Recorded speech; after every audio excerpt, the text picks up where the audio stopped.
Hey folks, we're back for episode 2. More setup, more excitement, more death, more infighting, just more. It's a great season so far. We're really excited to see where it's going to take us, and we're happy to have you all here with us, breaking it down. I know we are, there's a lot of different reviews out there, and we're glad you've chosen to spend your afternoon, evening, whenever you're watching this with us. So let's get to it. A lot to talk about. Sean, what was your overall impression without being too detailed? What did you think of this episode as compared to episode 1 and as compared to your expectations in general? Well, I will say it was, I did like it more than episode 1.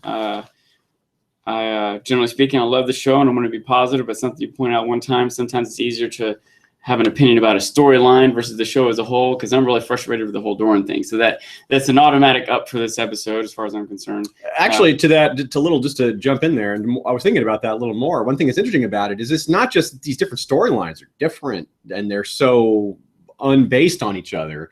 It's also that you have entirely different people working on them. You know, like there's a writer, there's different writers for every episode. Different directors. Right. Yeah. So like some of these areas, like there's a crew in Iceland and a crew in Eastern Europe and in Serbia, I guess it is. And they just, or is it Croatia? I forget. Anyway, they're nowhere near each other. Somewhere in Asia. Yeah. Asia. And so they're just not connected at all. So it almost makes sense that these, like, they're not in a total vacuum by themselves, but they sort of are. Yeah, they are going to have their own style, flavor, tone, or whatever. Yeah. Which I also appreciate too. I know Shay even complains sometimes about the coloring and the darkness, but you can tell when we're at the wall. When we're in the north, when we're in King's Landing. Sometimes I guess King's Landing and Bravos seem about the same, or even Dorne. They have stone and desertous and orangish.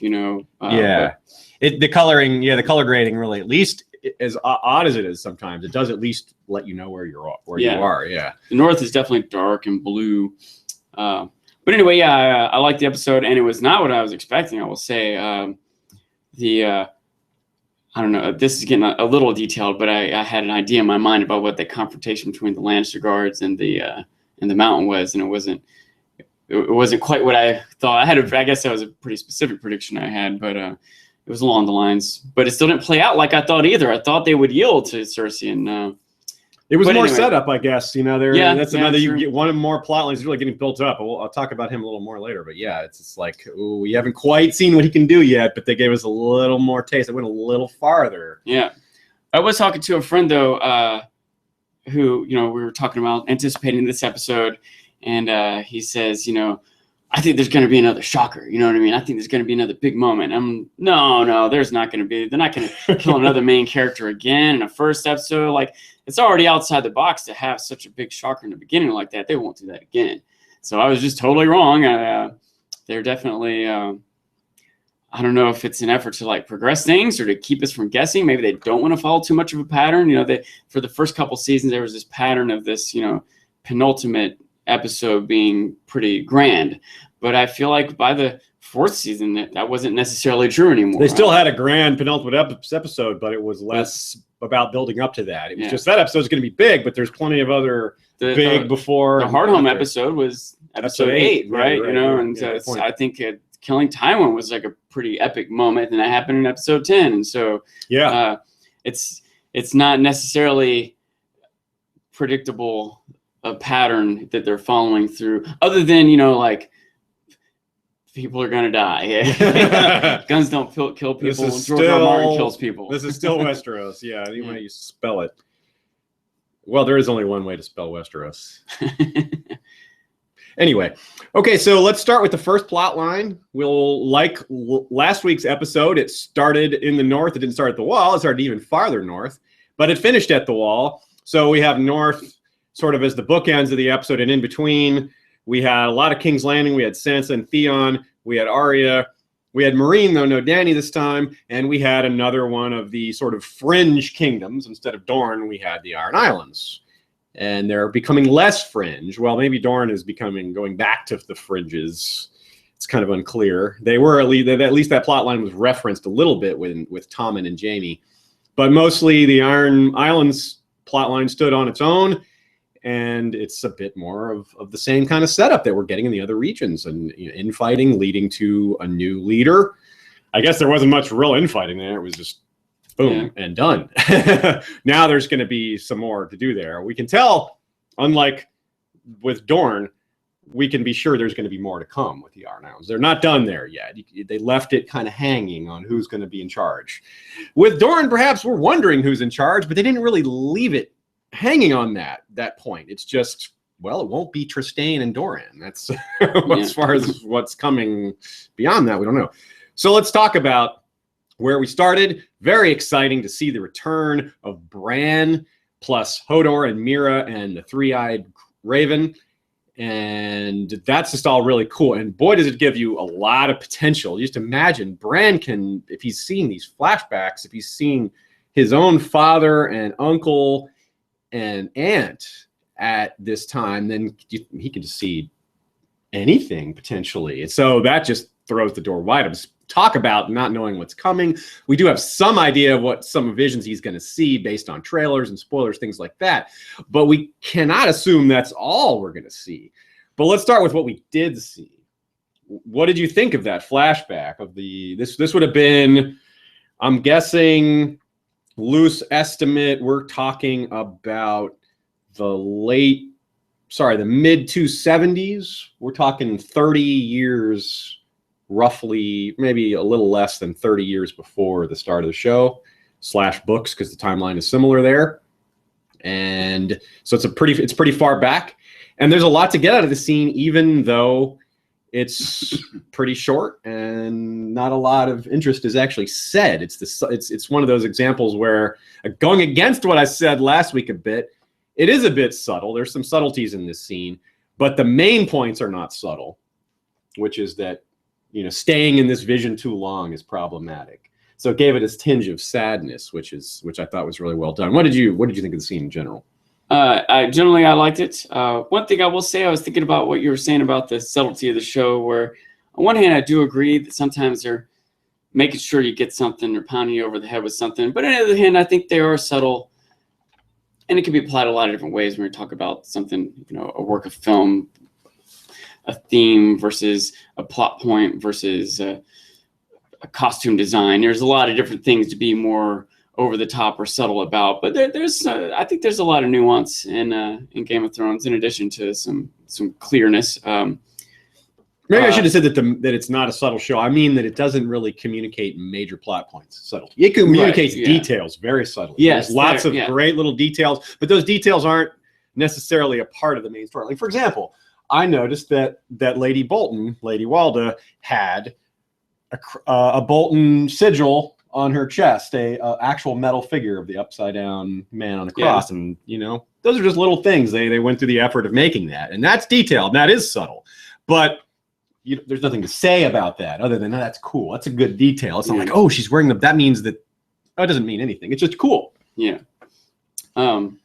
Well, the scene, I definitely liked the scene, and something I thought was a little interesting bit about it. The filmmakers or showrunners or whatever, they said, at the end of the show, they have like a little behind the scenes kind of thing. Yeah. And something they said in there was that they don't, generally speaking, they don't like, or this one guy who was speaking said he doesn't like flashbacks. He thinks it's sometimes a sign of poor storytelling. I don't know if I agree with that. That had never occurred to me before, and I haven't thought about it enough now that idea has been planted in my mind. But the thing that he said that he appreciated, which I was also taking note of, is that this is not a standard flashback. This isn't something that we're seeing from the past. This is something that a character in the show is seeing from the past. We also get to see it with him, but part of this flashback is, Bran himself, how he reacts to it, how it affects him. I also thought it was I thought that line when it kind of came out of it, when the Raven character, tells him, the ocean is beautiful, but if you stay underneath it too long, you'll drown. I thought that was a really neat way to think about the idea of sort of subtly, if you will, like without getting into this quote unquote science or the details, the magic of it all, like it's midichlorians, Bran, don't use up all your midichlorians. We just kind of get the idea that he can't become obsessed with this or get lost in the trance or whatever it is. These visions are limited. It's not. I was going to say it's not magic. He can't just see anything he wants. I guess it is magic. He kind of can see anything he wants. But he may not get to pick and choose what and when or for how long his visions are coming. Well, right now he certainly cannot. He even says, "You finally show me something I want to see, and then don't let me, stay there." So it's clear that right now the three-eyed raven is directing these visions, and Bran is sort of following along and going where he's taken. I assume eventually he will be able to do this on his own. Also, let's say he is. Say that I wish they would give us a name for this character. I don't know what to call him. What do people call him? Is there like a nickname he has? Yeah, he's Tree Guy. He's Blood Raven. Blood Raven. Okay, I'll call him Blood Raven for now. Let's say Blood Raven is like guiding him through this experience of visions or whatever. Why did Blood Raven take him here? There's a lot of things he could have shown him, but this is the one he did show him. That's interesting to think about why he chose this one. What else he's going to choose? What would Bran choose? If Bran just could say, "Show me blah blah blah," I wonder what Bran would say. "Show me when I fell off that tower." I wonder if or when Bran is going to want that vision, and I wonder what the implications of it will be. I wonder if Bran will be hell bent on revenge, or if he might be closer to the right state of mind that the Faceless Man want Arya to get to. Like, look, that's your little quest for revenge in the big picture. It's not what's really important here. Bran is. I feel like Bran's less likely to see this vision and then want to go get revenge against Jaime. Maybe I'm wrong. Who knows how things would change if that happened? But who knows if he'll ever see that vision or not? If how important it is to him. If maybe the Raven specifically won't want him to see that. Doesn't want to risk him. Questing for revenge instead of saving the kingdom or overtaking the kingdom. I don't know if this Blood Raven guy, maybe there's sort of this default that Bran is a good guy and he's being brought by good guys to another good guy, right? That Jojen and Mira, this whole quest. I don't know. In the back of my mind, I can't help but wonder if he could be getting duped in some way. His powers are being manipulated or taken advantage of, that maybe this Blood Raven guy's in cahoots with the Night's King or something like that. I don't know if that's likely, but it seems pretty far-fetched to me because there's just no hint of it at all. There's not even subtlety that suggests that this guy is up to no good. And he's clearly an ex-brother of the Night's Watch as well. Oh, really? That wasn't. Well, he's wearing black. He's wearing all black. Okay. Yeah. Okay. So I don't think that's a theory that's been around for a while, actually, that maybe he's up to no good. But I just have never seen any sort of.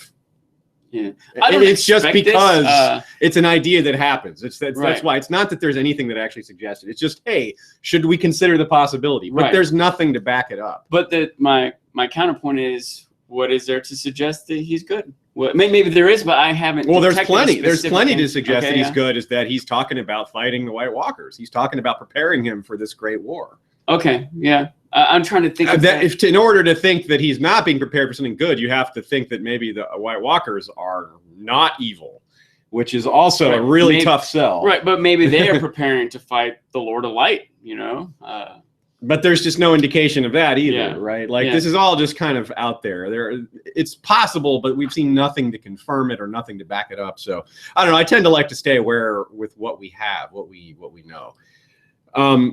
So it's interesting, like you say, we are onto something. Why is he showing him this vision? Why is he seeing Winterfell 25 to 30 years ago? What's the point of that? And that I don't know. I don't know the answer to that. It might just be, this is what you're protecting. This is why you have to make this great sacrifice. This is why it's important to learn these things. This is to motivate you.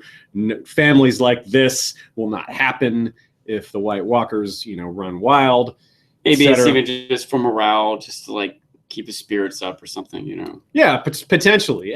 But what's interesting to me as well is Mira says, or rather Bran says to Mira as we move on to the next part of this scene, Bran says, the three-eyed raven says there's going to be a war, and Mira says, what? Well, we're not going to fight it in there, in this cave. And that made us wonder, how long have they been there? Well, it's been a while. It's been quite a while. It's been many months. It's potentially been more than a half a year. We're not really sure because the show is a little fast and loose with time, but it's been a while. We've seen Lady Bolton carry a child to term, for example, and we've seen Myrcella and Tommen grow substantially in around the same time over the course of the last season.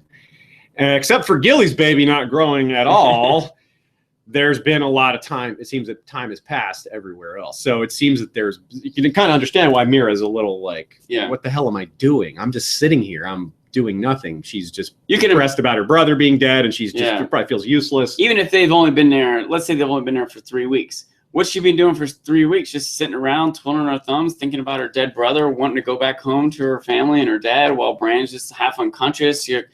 But I can imagine after 3 weeks, she might be in a frustrated, bored, angsty state. What if it was 3 months, a year and 3 months? Like, it's almost unrealistic that she's still there, just sitting around. Like maybe she spends time hunting food or something. I don't know, but I guess she could be doing some training of her own, learning about stuff. But her frustration leads us to an interesting point, though, which comes up from the Child of the Forest, who, by the way, they fixed the appearance of the Children of the Forest. It was very odd how they portrayed them at the end of season 4, throwing the fireballs, looking like a pale child. So I suppose that pale child was a child of the Children of the Forest. That's the only way we can explain it. I didn't have any kind of expectation for what they look like, and people told me that they're supposed to look more.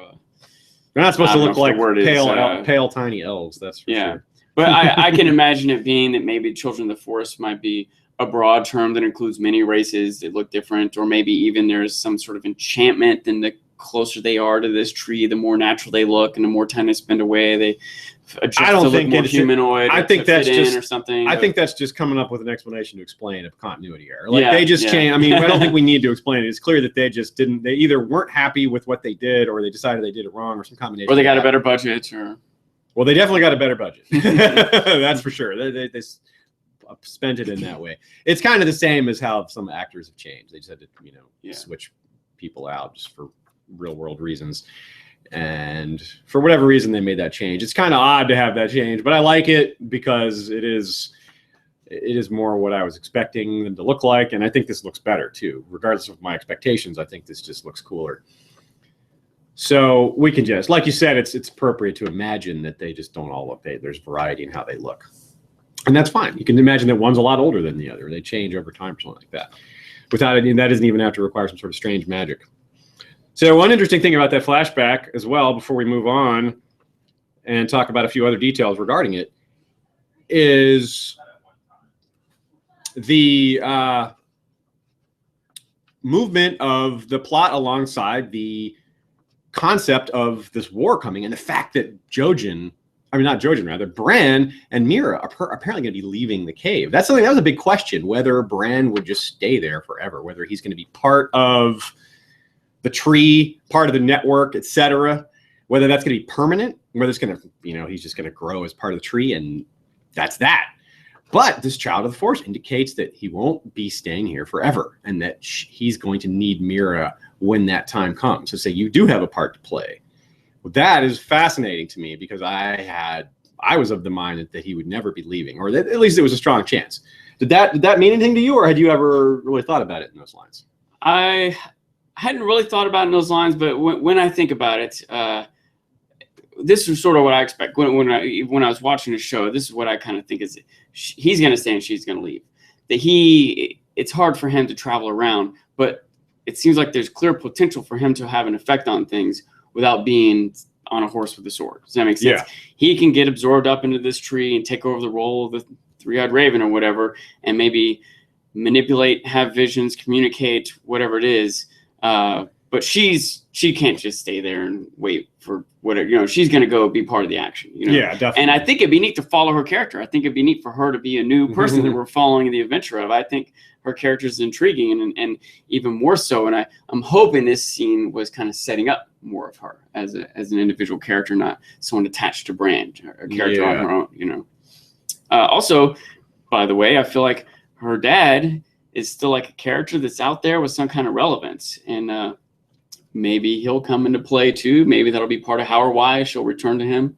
There's lots of potential there, but my only concern about it all is like, how are they going to fit it all in? There's only so much more. Like, I wish there were just 12 or 14 episodes per season. I wish they could hash out more of this stuff. That would be nice. Okay, let's move on to The Wall. There's going to be plenty more to talk about with Bran's storyline, but it's just getting started. And there'll be a lot more to say once it gets a little farther along. We know from the trailer from next week that there's going to be another scene there. I won't talk about what it is, just with as it was last week and as it will be all season long. Anytime they talk about what's on the next episode, we're going to deal with that after the credits. So we won't spoil that during the episode. If you avoided the next on Game of Thrones section at the end of the episode, we're not going to spoil that for you, but we will deal with it at the end of the episode if you've already watched it and want to discuss it. So, wanted to say one last thing. I do feel like they were taking a moment there to develop Hodor's character too. I think that they, if anyone out there wasn't already wondering why Hodor is like he is, now we're like, okay, something happened. What happened? Yeah. What is this? What's you up wonder with this, whether it was physical trauma or mental trauma. I'm guessing physical, something like a blow to the head or something like that. That would be a simple enough way to explain. Suggested that he lost a bet. That's a guy who really owns up to his bets, apparently. But I wonder if maybe somehow it's part of some bigger destiny. If somehow it was known that he would be needed to cart Bran up to the north, and I don't know if Nan seems all to be, particularly superstitious. Maybe somehow she knows or suspected some weird thing in his youth that she has made her believe in the old gods and the magic of it all or something. I don't know. I'm curious if that was just a little bit, they'll never do it again, or if we're going to get more about Hodor. I have a feeling we will. I have a feeling we'll get more about him, but I don't think there's any deeper meaning to it, to be honest. I think it's just I just think it's just filling in his backstory. That would be a little too like kids movie-ish to me if like all along Hodor has actually been really smart and he's important. No, I don't think that's the case. I think that's yeah. I hope not. Good. Okay, so let's talk about The Wall. We have sort of what was expected. They gave some options, some possibilities for how this situation with the Night's Watch would be resolved, whether it would be the Wildlings or Melisandre. It seemed more likely that it would be the Wildlings because Ed went off to get them, and we know the Wildlings aren't just going to sit there and do nothing. We know they're going to be a part of the season. At least it'd be weird if they weren't. And it was kind of unclear what Melisandre would even do to stop the Night's Watch from attacking the other Night's Watch. Not that it wasn't possible. Not that our imagination is the limit of things. But it seemed more likely that the Wildlings would be the way that this would get resolved. And it was. And I was glad to see it be not so bloody. I didn't want them to just kill each other all off. And the brothers, I guess you could say maybe they weren't fully with Thorne. They kind of had to be with Thorne because his side kind of won. But they weren't happy with how it went down. They weren't willing to die for it. They certainly weren't willing to fight that giant. 1-1 is just intimidating as hell. And the Wildlings, to be fair, they didn't come in just trying to kill everybody. They just came in trying to intimidate. They were like, hey, and I bet that's what Ed said. Ed was like, don't just go in there and kill everybody. Let's try to like just overwhelm them, show of force, make them lay down their weapons, try to keep the bloodshed to a minimum. Yeah, there's a general, movement here for, both these sides. Most of them on some level agree, hey, we're on the same side. That, like, the Wildlings that came across, I feel like on some level they got to realize, these crows, whatever. John already sold them on that idea of we're worried about a different thing. And to whatever extent they were sold or not sold by John, once they got attacked, you know what I mean? The people who survived, who also were a larger ratio of, women and children and old folk or whatever, people who aren't like bloodthirsty trying to kill, they're just trying to survive. And the alpha in their group is Tormund, who is kind of on this, like, we need to work with them kind of attitude. Yeah. So it's not, once they get across the wall, it's not, I don't believe the Wildlings, which Alistair Thorne seemed to think. Alistair Thorne seemed to think that the Wildlings, like, now we can attack the wall and defeat them, the crows, once and for all. But I think they just want land to live on without being attacked by zombies. You know what I mean? And, I have still wondered what Alistair Thorne thought he was going to do now that he killed John. Like, it's too late. I don't know what he's just too stubborn or frustrated or whatever it is. I can't help but wonder too. I don't want him to just be this pure evil bad guy. You know what I mean? Yeah, he doesn't seem like an intelligent man trying to do the right thing, but just with misguided emotional blocks. Stuck in his ways, traditions, and so on and so on. And I want to believe that if Davos had opened the door and walked out with everyone, they wouldn't have just slaughtered them all dead. But I don't know. I don't know, though. Yeah, you wonder. I mean, he's throwing in all like, we'll even let the direwolf loose north of the wall. I'm like, will you really? Yeah, he's just saying all the things he needs to say. And but starting to not believe him. Like, I don't know if we should believe you. And Davos certainly doesn't believe you. And the guys in there, none of them believe anything he's saying. And what do you think's going to happen now, though? What do you think they're going to do with the traitors? I'm curious. With Ed and not Ed, sorry, with Thorne and with Ollie and the other nameless. But not nameless. He named him Boa Marsh, and he went down the road. I mean, Boa Marsh and Othel Yarwick. Yeah, that's true. Those, I assume that they were also locked up. It was kind of, they didn't really show specifically besides Ollie and Thorne, who was getting thrown in jail. But presumably those two as well, and some of the other names as well.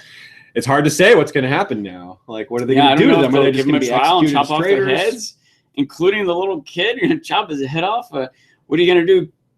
Send him to the wall? The other wall? The wall. I don't know. Send them out to face the White Walker. Send them out as scouts. Make them do the most dangerous work to redeem themselves. Yeah. It's hard to just throw fighters away. I was gonna say, it seems like they can't afford to lose able-bodied men, but yeah, exactly. But they also can't afford to have treacherous men around. So it's also just hard to predict. Like, now we know John. In the episode, John is alive. We can talk about that next. But the fact that he's alive now, Thorne and Ollie are like, what the? Yeah. Like, now they can't even. He's back. Like, we killed him, and he came back. Like, what do they think? That might win true loyalty. That might win unquestioning loyalty. Yeah, that might be like, okay, the gods are on your side. I don't know. Yeah, I really don't know what happened there without trying to count for John. I don't know if we should talk about that now or save it, or no. We'll talk about some more of that at the end. There is a little bit of that in the trailer, but we'll save that for the end. It doesn't reveal a whole lot, but we should save it just in case. So. Yeah, and I was glad to see Ed get through all that. He wasn't in the trailers much, and that worried me a bit. I'm still worried for him because he's at the wall, and that's just a dangerous place to be. And I don't suppose that he can come back like John did if something happens to him. And if he does come back, it'll be the wrong kind of coming back, with blue eyes and such.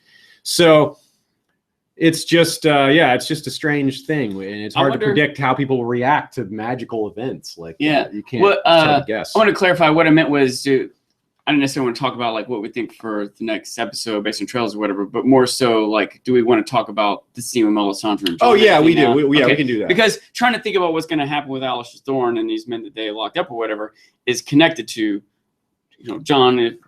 Maybe John wakes up and collapses back down dead. And then they burn his body. But probably he's going to walk out and talk to everyone, hey, I'm back. I'm like, oh, my God, I can't believe it. And da-da-da-da. And with all that, I think that, already I was kind of wondering, what I sort of expected in the first place was for the Wildlings to come in with a commando team and extract John and Davos and Melisandre. I didn't expect there to be this show of force and release them, and now with stability, still there at the wall. Yeah. And so one thing I'm kind of wondering is, are the Wildlings just going to man the wall? That doesn't seem like a terrible idea. They know the force, the threat on the other side. They've got the manpower to do it. They were willing to follow John in this, so I think that they would be willing. I don't think they're going to join the Night's Watch. Take the vows. That's just probably not too much for them. But they might fight alongside the Night's Watch, manning the wall as an ally. Yeah, and whether or not there'll be a bunch of Wildlings or just a dozen that are here now, which maybe doesn't seem like many, but the Night's Watch is down to less than 50 guys, so a dozen men is a 20% increase. So I don't know. I think that. I wonder if John will feel more free to go do something at Winterfell, or if he'll feel more bound to be at the wall than ever. If Alistair Thorne and the other men will swear allegiance, and if they do, if John will accept it. There are lots of questions to come from this, and I expect it to be very interesting to see it all play out, especially with things like Sansa showing up or something like that. And I don't know if that could happen next episode or next season. I don't know how quick they'll get to that stuff. It seems like it'll be happening pretty quickly. The way this show moves, it seems to move pretty rapidly on a lot of points like that. And we do get, in which we'll talk about later, Sansa does confirm that that's where she wants to go. And I guess John will be alive. John will be back I mean, he is back. I guess he'll be able to talk to her, however that works. I thought she wouldn't get there. I thought on the way there she would find out he was dead, and or even if he had been removed or whatever. I don't see how she could find that out. How would news of that spread? The brothers aren't going to go tell, hey, we killed John. They're not going to do that because that's like Bruce Bolton said. That's not something you do. So if you're going to do it, you keep it quiet. So I don't think there's any way that news would have spilled out. That doesn't mean you aren't right that something will stop her from going there, but I just don't think it will be that. Dolores said he could have told people once he's out of there.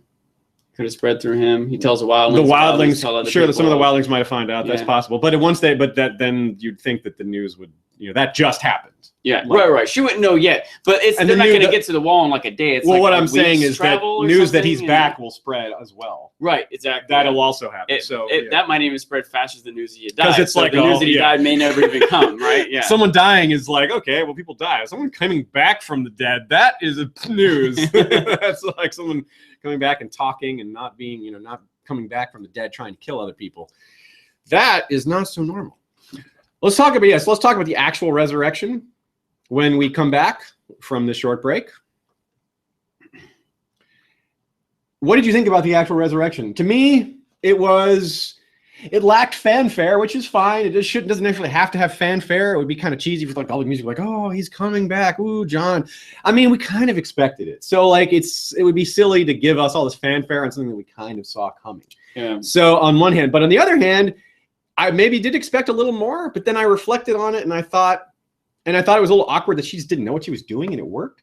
But so did Thoros. That is what we saw before. Yeah. Thoros, he was doing what he does every time he's dead. It's just this general prayer he says over a dead body, over his dead friend. He meant it. He was like, I want to give him the send off, but he's done it hundreds of times before. And this time the person came back to life. He was like, whoa. So I'm with you if you're out there saying, oh, it was awkward, it was weird, but I don't feel bad about that. I agree that it was awkward. I think it was supposed to be awkward. It's the whole idea of nobody knows how magic works. It's not supposed to. You're not supposed to have a rule book that says, say these words in this order, dance around the table 3 times, do this, wash his hair, like that's not in the instruction manual. So I kind of like that we don't know how it works. And I don't think that we needed to have any sort of death pays for life kind of thing, because that's not how it worked before. We've seen death pay for life, but that brought Drogo back as a vegetable. Beric, he just came back. He had he wasn't all there in the head, which maybe is what we're going to see with John. Maybe he'll forget some things. He won't be all together, but there was no strange, crazy ritual. There was no sacrifice. It kind of went down the same way. So yeah, give me your thoughts. I asked for your thoughts, and then I just went on like a 3-minute diatribe there. But yeah, go ahead. I thought it was interesting. I remember thinking in the first place. First of all, keep in mind, I had this hope that he wouldn't come back. That was right? Yeah. And so when it seemed like it wasn't working, I was like, oh, maybe he won't. Like it does seem like they wouldn't build up all the suspense for it to not happen. But the fact is, imagine for a second if it hadn't happened. That would have been as much excitement or frustration or whatever as anything else that's happened in the show. It would be kind of like the bookend trope break that Ned being killed in season 1 was like, whoa, this show kills people, main characters, and then you're like, oh, right when you put it like that's a trope in movies and TV for someone coming back when you think they're dead, when they actually survived, or they're coming back because it's a miracle, and he doesn't come back. Yeah, that would be something. And there are certain, I'm going to say, as much as this show does, it's unique or extraordinary or whatever, there are still certain things we can start to see a pattern in the first few seasons, how like the penultimate episode has some epic moment, but they're kind of breaking away from that pattern. We have, first episode, kill main character, second episode, man, all right, they're not saving it till the end, so it seems like with all that, they could easily bring a cat into the picture. It seems like they could easily... no cats were sacrificed in the filming of this episode or in the filming of Game of Thrones. It seems like they could have easily not brought him back, and that would have been as exciting or as much hype or whatever as many of the other things that they've done have been big surprises or shockers, or thought they're building up to something that didn't happen, and I would have been excited about it, but they didn't go that route. And to be fair, I'm still excited for John to be back too. He still is a big intriguing character. But I thought that I also liked the idea of going up to it that I was wondering what's even going to make Melisandre try to resurrect him. What's going to make it occur? It's not like she doesn't have some idea that he has king's blood. She doesn't know how to do the resurrection. She barely believes that other guy did it in the first place. And maybe they'll try to burn the body and it won't burn. Or I also was under the impression that they were going to be kind of like escaping out of Winterfell and maybe Jon's body would be left. I really didn't know. So I also like the idea that she's just, I don't know, I'll try this. I don't know what the heck I'm doing. I don't even want to do this. David, the thing that made it occur to her to try was Davos just asked. Davos asking her. Yeah. She's like, all right, fine. leave me alone. He's like, come on. The gods, your predictions, just do it. She's like, fine, whatever, just leave me alone. I'll do it, And she's like, there, I did it. See? It didn't work. Yeah. Oh, it did work. She hasn't seen that yet. Yeah. But I liked her acting a lot there. She really did seem despondent. We're so used to seeing her as this like intense zealot, who's got incredible confidence. Seeing her go the complete opposite, saying no. Like I love that it was a little bit of humor in there. He says, "I assume you know why I'm here," and she's, "I'll know after you tell me." I mean, that was just straight out of some sort of comic movie. It was great, but it was also sad because as we talked about a bit last episode, I think they're starting to want us to feel a little something for her, even though she's a child burner. In the past, you would have expected her to respond with, "I assume you know why I'm here." She would have said something like, "The Lord of Light will reveal all in time." Yeah, she would say some sort of zealot thing. But by the way, I noticed something else in this scene. Okay. Melisandre was cold. She was. She was bundled up by the fire. She wasn't wearing the necklace either until the actual resurrection. She was. Wait, are you sure she wasn't? Mm-hmm. You could see the top of her. She had a thing. It was covered here, but you could tell there was empty skin. The necklace is big. You can't miss it. Even when you can't just cover it simply. I didn't particularly take note of that or not. But the first thing I looked for, I was like, she's still not wearing it. I took the necklaces to be the thing that was enchanting her appearance. Yeah. And so I thought she must still be wearing it, but I guess not necessarily. I don't know. Yeah, that's not necessarily the case. And there was a bit of minor controversy about that, whether it was a continuity error. I wasn't so sure either way. But I think it makes it clear that the necklace is not the source of her appearance. It is perhaps part of it, or maybe it makes it easier. Yeah. But I think some people I'm going to slightly break one of my rules here. They're confusing some things with book canon.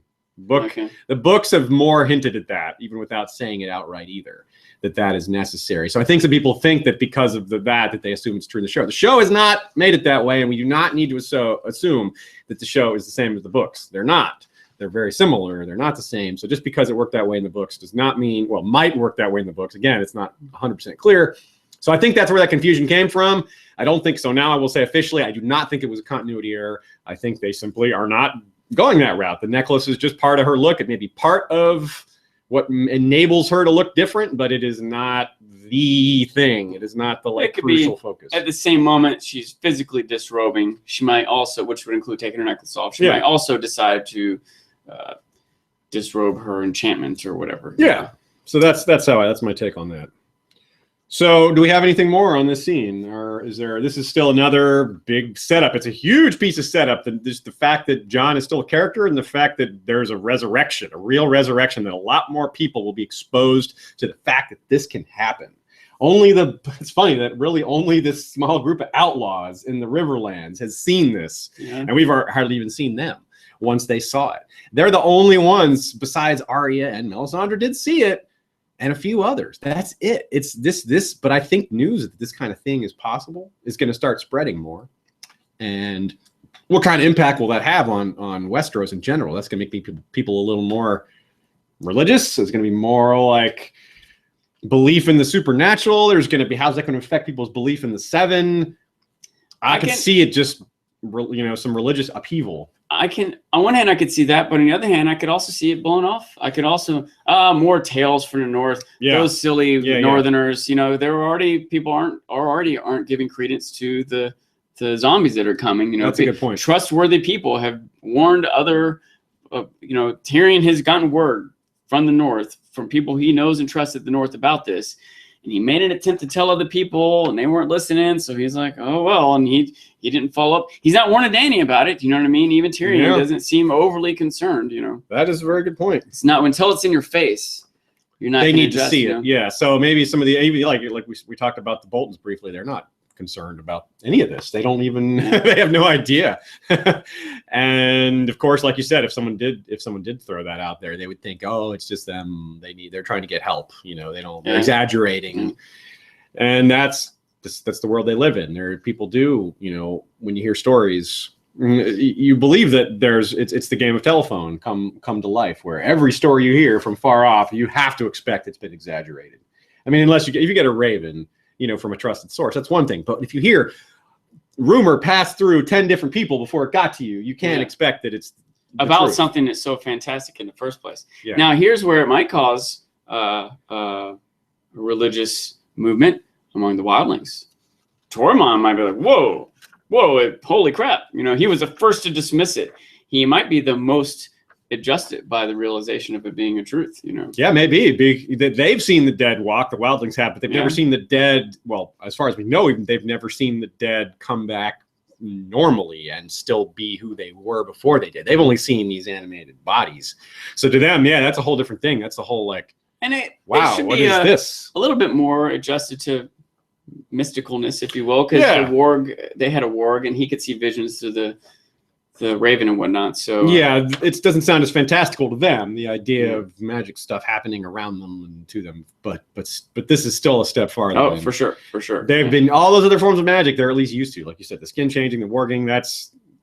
They're more used to it, but that's the point. They're more used to it. It's been in their culture for thousands of years. Remember, even the person performing the ritual was dismissive of the whole thing. Of course, Tormund's not. She's just like, please, which I thought was cool. It shows how. By the way, I need to look up what she was saying. I need to look up in Valyrian what she was saying. I caught one word. She kept saying the word Parasius over and over, and that means fire.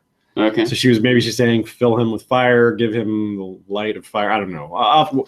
If you're one of those who watches our book to show review episodes on Wednesday evenings, or if you listen to it on audio on Thursdays, I'll try to get that translation by then. She might have been saying, you deserve to be fired.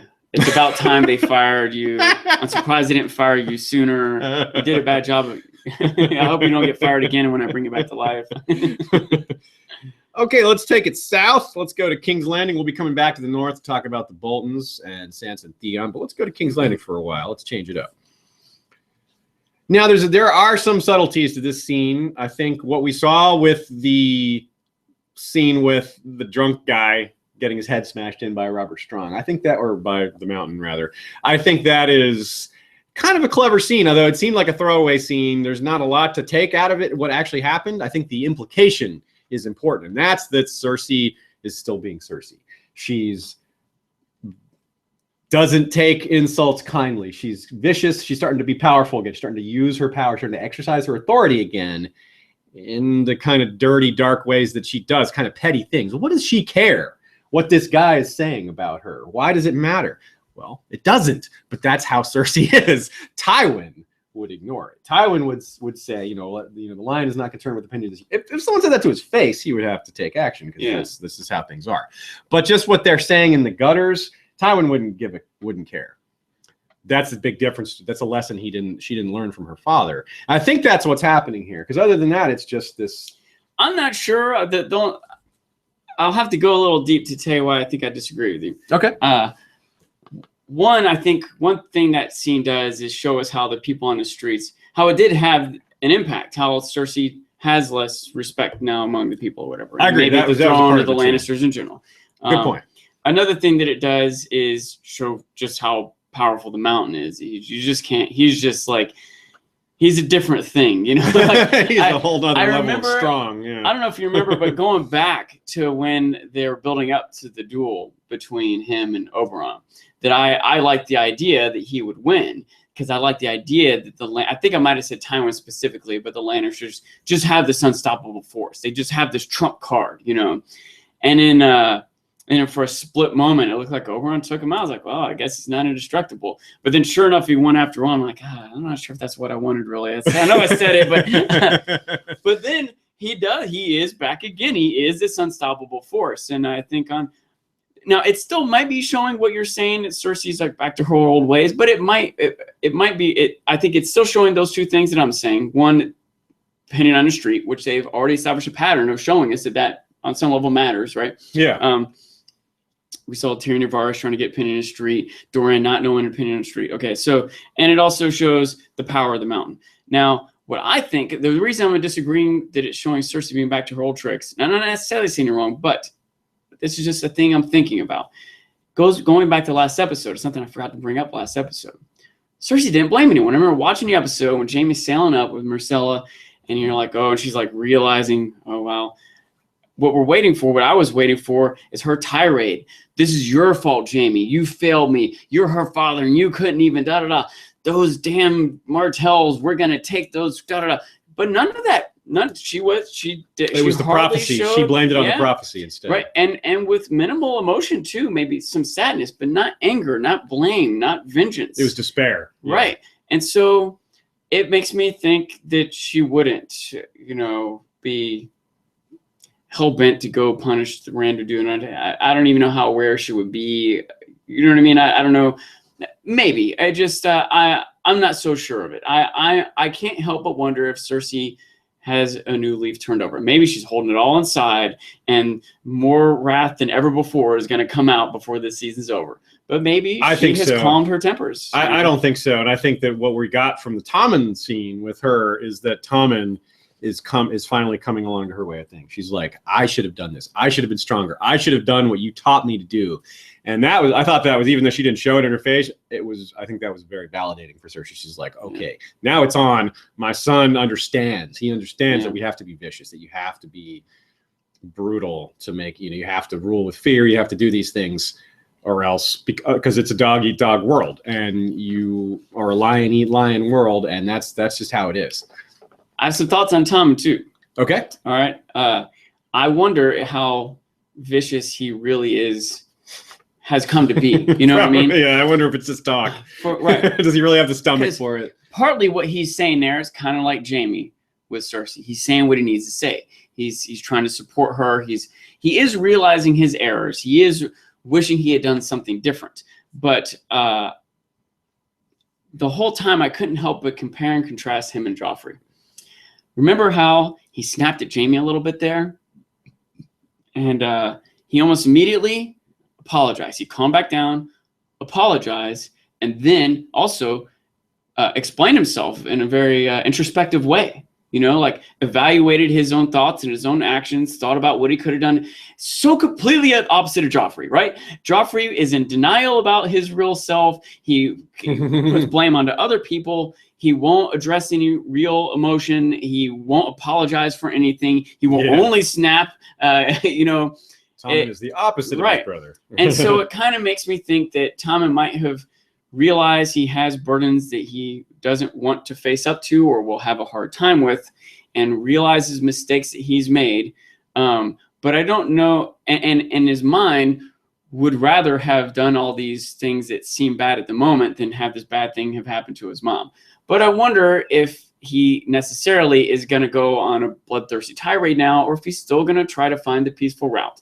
And if he will be quick to shed blood when the moment comes again, or if he still will be, and I don't even want to say hesitant because it makes it seem like it's negative. He should be hesitant to shed blood. I think that he is a good person, and the things he was telling Cersei, while they are appropriate for a son in remorse to say to his mother, are still not necessarily the correct actions for a leader or a human, So, but they are in terms of Cersei's attitude, right? They're definitely correct action, and they might be the correct actions for a king, especially a king in a scenario. Maybe they're quote unquote whatever correct means. Maybe not moral, maybe correct insofar as maintaining power. Well, how he goes about it is certainly important. For sure, but the fact that what he's saying is like, I'm the king. I should be. He's right. He cannot let the faith run the kingdom, which is kind of what's happening. If the High Sparrow is kind of running things right now, not like directly giving orders, but if you were to say who's the most powerful person in King's Landing right now, I think you'd have to say the High Sparrow. Yeah, it's not Tommen. It might not be the High Sparrow, but it's definitely not Tommen. And Tommen's the king, and he's realized like, look, I'm supposed to be the most powerful guy here,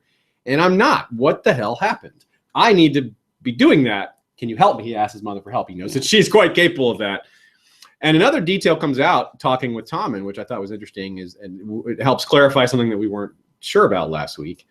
He says, did we find who killed Prince Trystane? Yeah. And he thinks maybe that Cersei did it. We know that she did not. He's had it in his mind. We know that she had zero to do with that.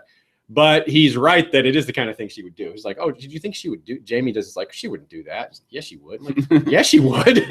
And I think Jamie knows she would too. Yeah. He just is, like, he's got to support her or be on her side. But yeah, you're right. Like he would, yeah, she totally would.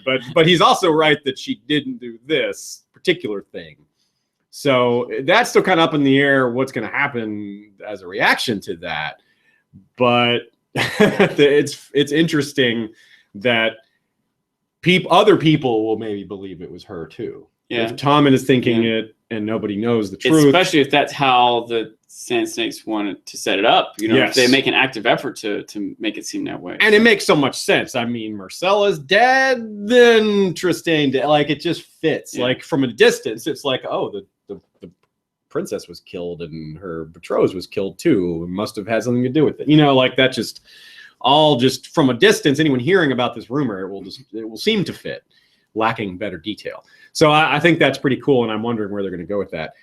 So what about Jaime's little showdown with the High Sparrow there? What did you think of that scene? I thought that was pretty interesting. It was like kind of like a power butting heads with power there. I think we both knew nothing was going to happen. Nothing was really going to happen. He wasn't really going to stab him right there. He was trying to intimidate him. And he wasn't really intimidated, was he? Not only was he not intimidated, I feel like at the end, Jaime was intimidated. Yeah, I agree. I think you're right. I think he was.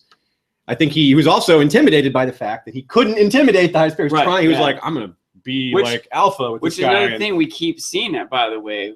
We saw Olenna approach him. Yeah, he's like, I'm not playing that game. Playing a different game over here. He's like, yeah, I'm afraid of the gods. You know, it's like, you don't scare me. They do. Oh, and they should scare you. You know, he's always just defaults to that. He's like, I'm humble because of them. You know, they're who I'm afraid of. You remind me of a thing I wanted to ask you about. Yeah. He named 3 gods that he was afraid of. If I remember right, the father, the mother, and the warrior. Yeah. And I wanted to think about, why did he name those 3? And why did he not name the others? Would he have named them all if he had time? Or was there some, I just think he didn't name them because he definitely finished on the warrior, right?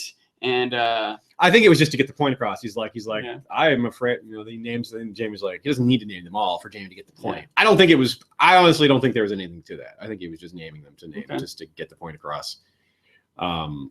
Again, because that's just not that's too subtle, I think, for the show. For there to be some sort of deeper meaning as to who he left out, like represent who is he there's supposed to be human beings that represent which characters he named. I was really partly asking you what the different gods represent, because and maybe I'm trying to read too much into it, but I just feel like when they're writing a scene, a person getting paid money to write this show decided that someone had to choose which ones is he going to say. There might have been a discussion. Should name all 7? That takes too long. We'll just name 3. Well, which 3? We'll definitely name the warrior. How about 2, 4, 3? The warrior. Who else? Mother, father. Okay, good enough. You know, but I feel like someone had to decide what some writer decided which ones for him. Maybe the ones name, that just sound the most meaningful. Yeah, I don't think there's anything to it. I mean, maybe we'll see more. Maybe later. Jaime and Cersei are the mother and the father, and he clarifies, and the warrior. You know, or I don't know. Anyway. Okay, so we get a little bit of interesting clarification that Cersei would not have been allowed in the Sept. The faith was not going to allow her there. And that was part of why Tommen didn't want her to come, is because he was afraid of them capturing her, afraid of her embarrassment and not being allowed in. So, but then he realized that was not how he should have handled it. He's like, no, I should have just been like, no, she's allowed in here. I'm the king. You're the High Sparrow. You can't say the gods don't let her in. That's you saying that. The gods did not say that. You know, I think that's the kind of thing he needs to say. It's like, no. They need to start playing his game. Yeah. That's one thing. They're still trying to play their game. He's playing a different one. And, he just always acts like the God's will. He's like, I want to see my wife. He's like, no, the gods won't. Like, the gods won't allow it. The gods don't have nothing to do with it. It's you. And I'm not saying let her out. I'm saying I want to see her. Like, I want to talk to her. Like, that is not like, he should be allowed to talk to her. Like, he's the king. Like, he should definitely be like, I can talk to her if I want to. But the High Sparrow he's not having it. And I thought it was kind of funny that Tommen's like acting all like, I need to do more. And Jaime's like, go talk to your mother. As the High Sparrow walks up and he leaves, like, all meekly, doesn't confront the guy that he like says he wants to confront, you know, and it's like, yeah, you haven't quite learned it yet, kid. To be fair though, that means he has to confront not only High Sparrow, but also his father, Jaime, you know, because this is Jaime's moment to confront the High Sparrow. So, Yeah. There's one other little thing I wanted to point out here with these scenes of King's Landing. We see when the Mountain's returning, he smashes that guy's skull, and it comes up towards Cersei. They make a point. There's like this close-up shot of Cersei. At first I thought she was sewing. And they've mentioned several times about how the princesses sew. Sansa made her own dress. And I still kind of feel like, is that something Cersei would do? Maybe when she was growing up, it's what she was supposed to do. She's doing it now. But I looked at it, she didn't have a needle. She was pulling a thread. She's pulling a thread loose. And I was like, what is that about? Why are they showing us? Is that Cersei's coming unraveled? Is that thread connected to something? That's what I got out of it too. Yeah, it was another one of these cool, subtle but not important subtle details. This is not like oh, you had to notice that to know what's going on kind of thing, but it was like yeah, I think that's what it was.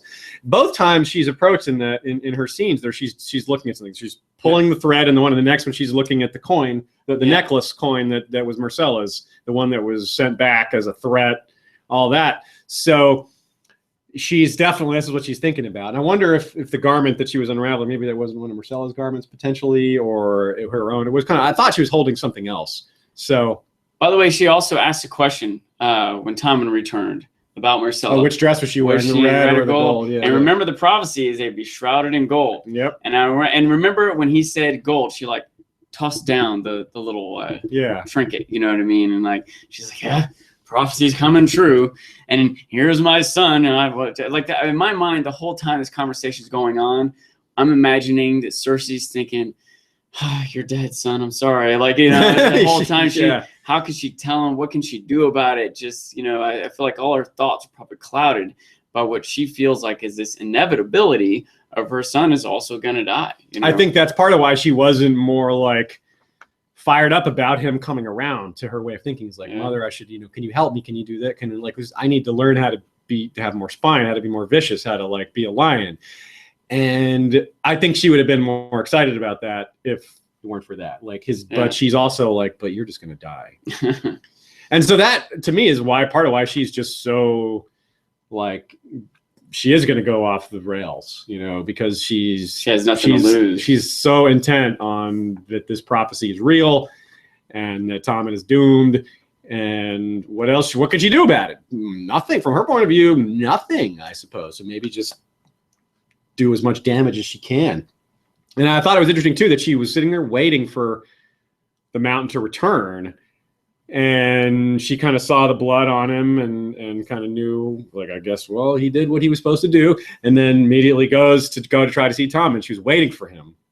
It's like she won't go somewhere without him. And we had that confrontation between the Lannister guards and him. And it was, to me, that was just more setup. They're just showing how dangerous and intimidating how he is. The guards were like, whew.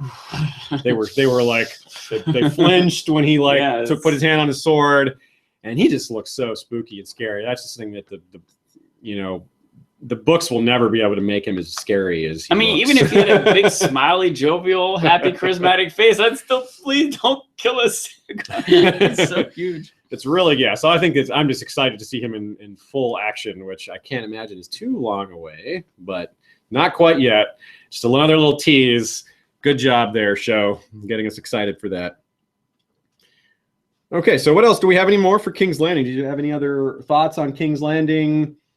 Any other thoughts on Marjorie, or not Marjorie, but Tommen, on Jaime, or Cersei, or the High Sparrow? I had sort of an overview thought about a thing that's going on. Okay. You know what? Maybe could we come back to it after a break? Sure, we could do that. All right, we'll take another quick break. And we'll be right back. Yeah, Sean, what are you drinking today?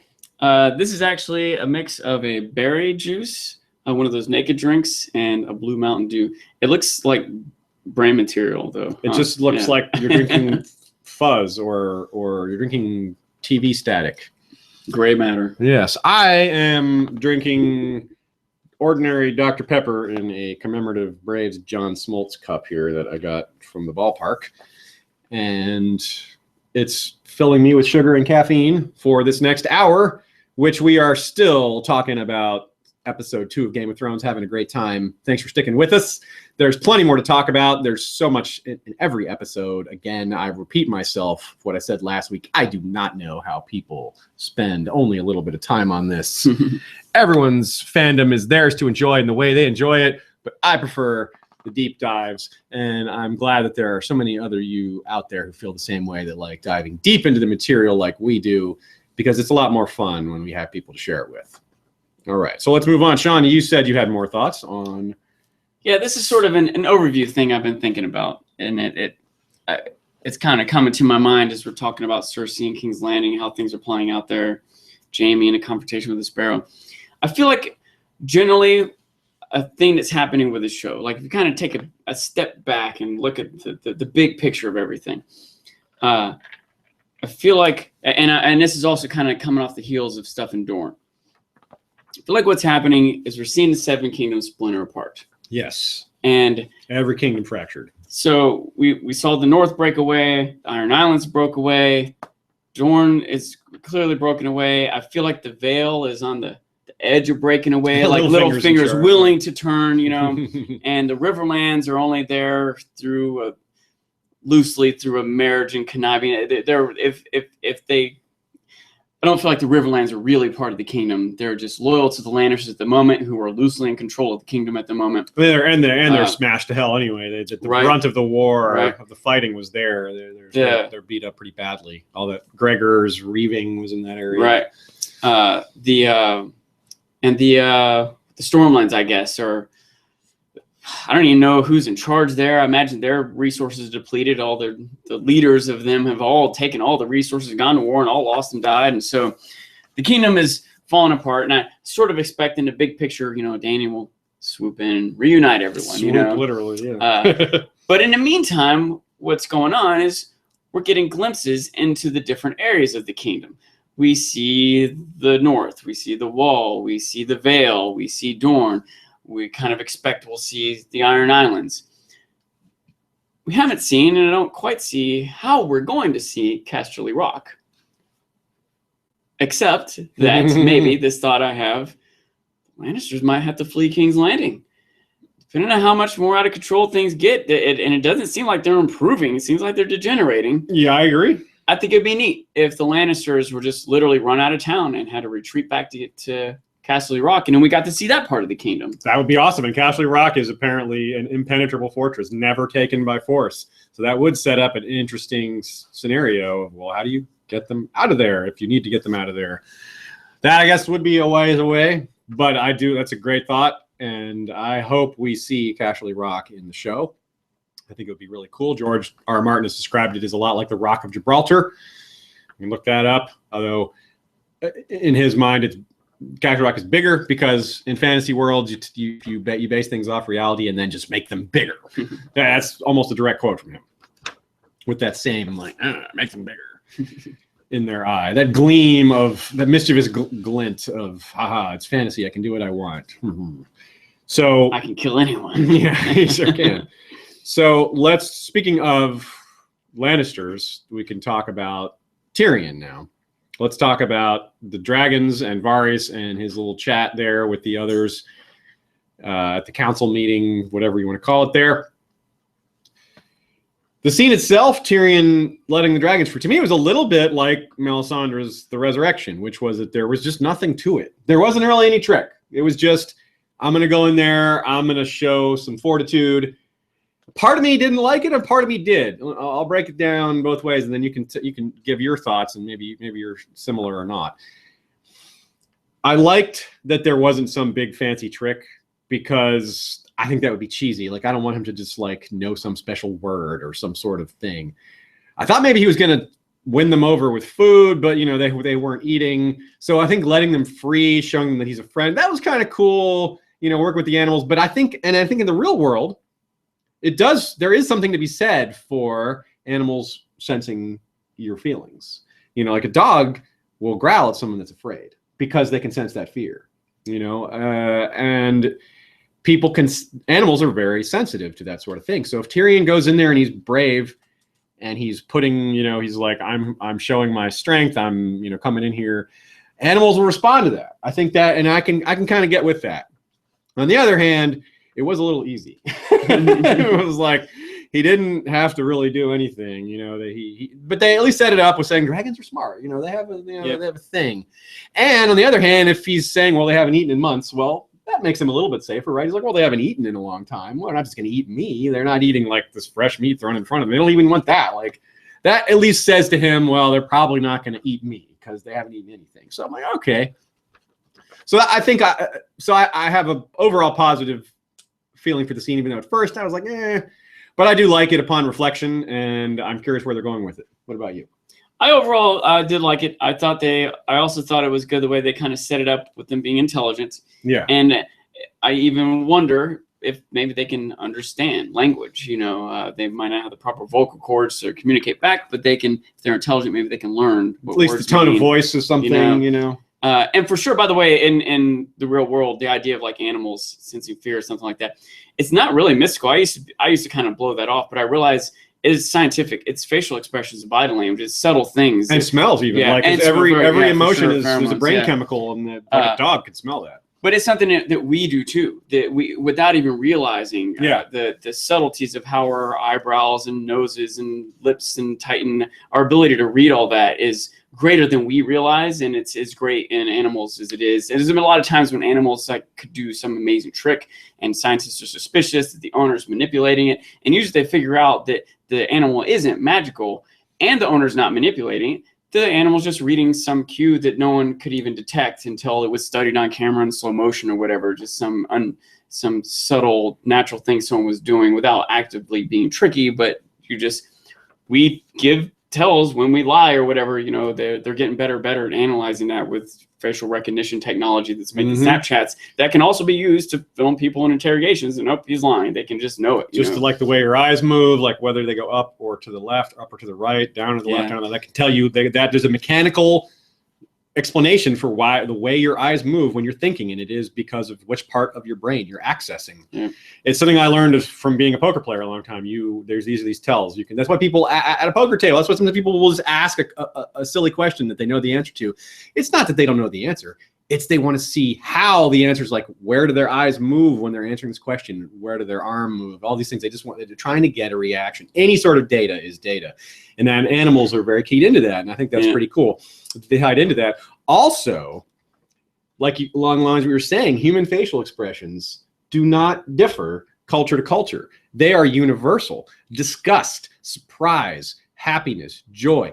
Doesn't matter whether you were born in the Amazon rainforest. Doesn't matter whether you were born in what used to be the Middle East thousands of years ago in the Tigris and Euphrates. Facial expressions are the same. Humanity does not have variations there. It's very interesting, and that's one of the ways probably ancient cultures used to communicate without language in the first, like how they first started, how they well, eventually they learn each other's languages, but that's how you first start, is by the universality. Oh, I think he's mad and he's going to attack me. Yeah, I can read that. Like he wants us to come with him. Yeah, like in Stargate, like he wants us to come with him. See. Anyway, so that's our dragon tangent there, how that applies to dragon facial expressions. Dragons can read human facial expressions. Apparently that's what we've been leading up to here. I thought it was good. I thought they did a pretty good job with the CGI too. Like hearing walk it seemed like he placed his hand on it. Like I believed it, if you will. It looked good. And there was a story he was telling during it about how he wanted a dragon when he was a kid. What did you think of that? Yeah, that was good. I think I thought that was a neat way to get this story, this imagery, this development, at the same time as the imagery of the dragons and the bond forming with Tyrion or whatever, and this understanding of the dragons, and him telling the story about how they don't do well in captivity. That had already been set up in the past about how dragons got smaller over time, and it was almost like this mystery. But Tyrion's not a mystery; you just have to study it. It was good. I liked it quite a bit. I will say, I didn't think of something you said. In my mind, I thought it was extra dangerous. They're hungry. They're gonna gobble you up, little Tyrion. What are you doing? But it could be they're just not eating. I guess that. And I even thought too that it might be, because this is true of other animals in nature. They're bound by the amount of space that they have. This isn't some weird magical dragon thing. Catfish in the Mississippi River, they can be like 15 feet long and 200 pounds. They get massive. There's not a theoretical limit to how big they can get. It's just how much space and food that they have. Let them keep eating, they'll keep growing. Yeah. Right. And so since they're locked in there, maybe they naturally don't eat, so they don't outgrow the space that they have. Might be an instinctual thing. Yeah, that's a good point.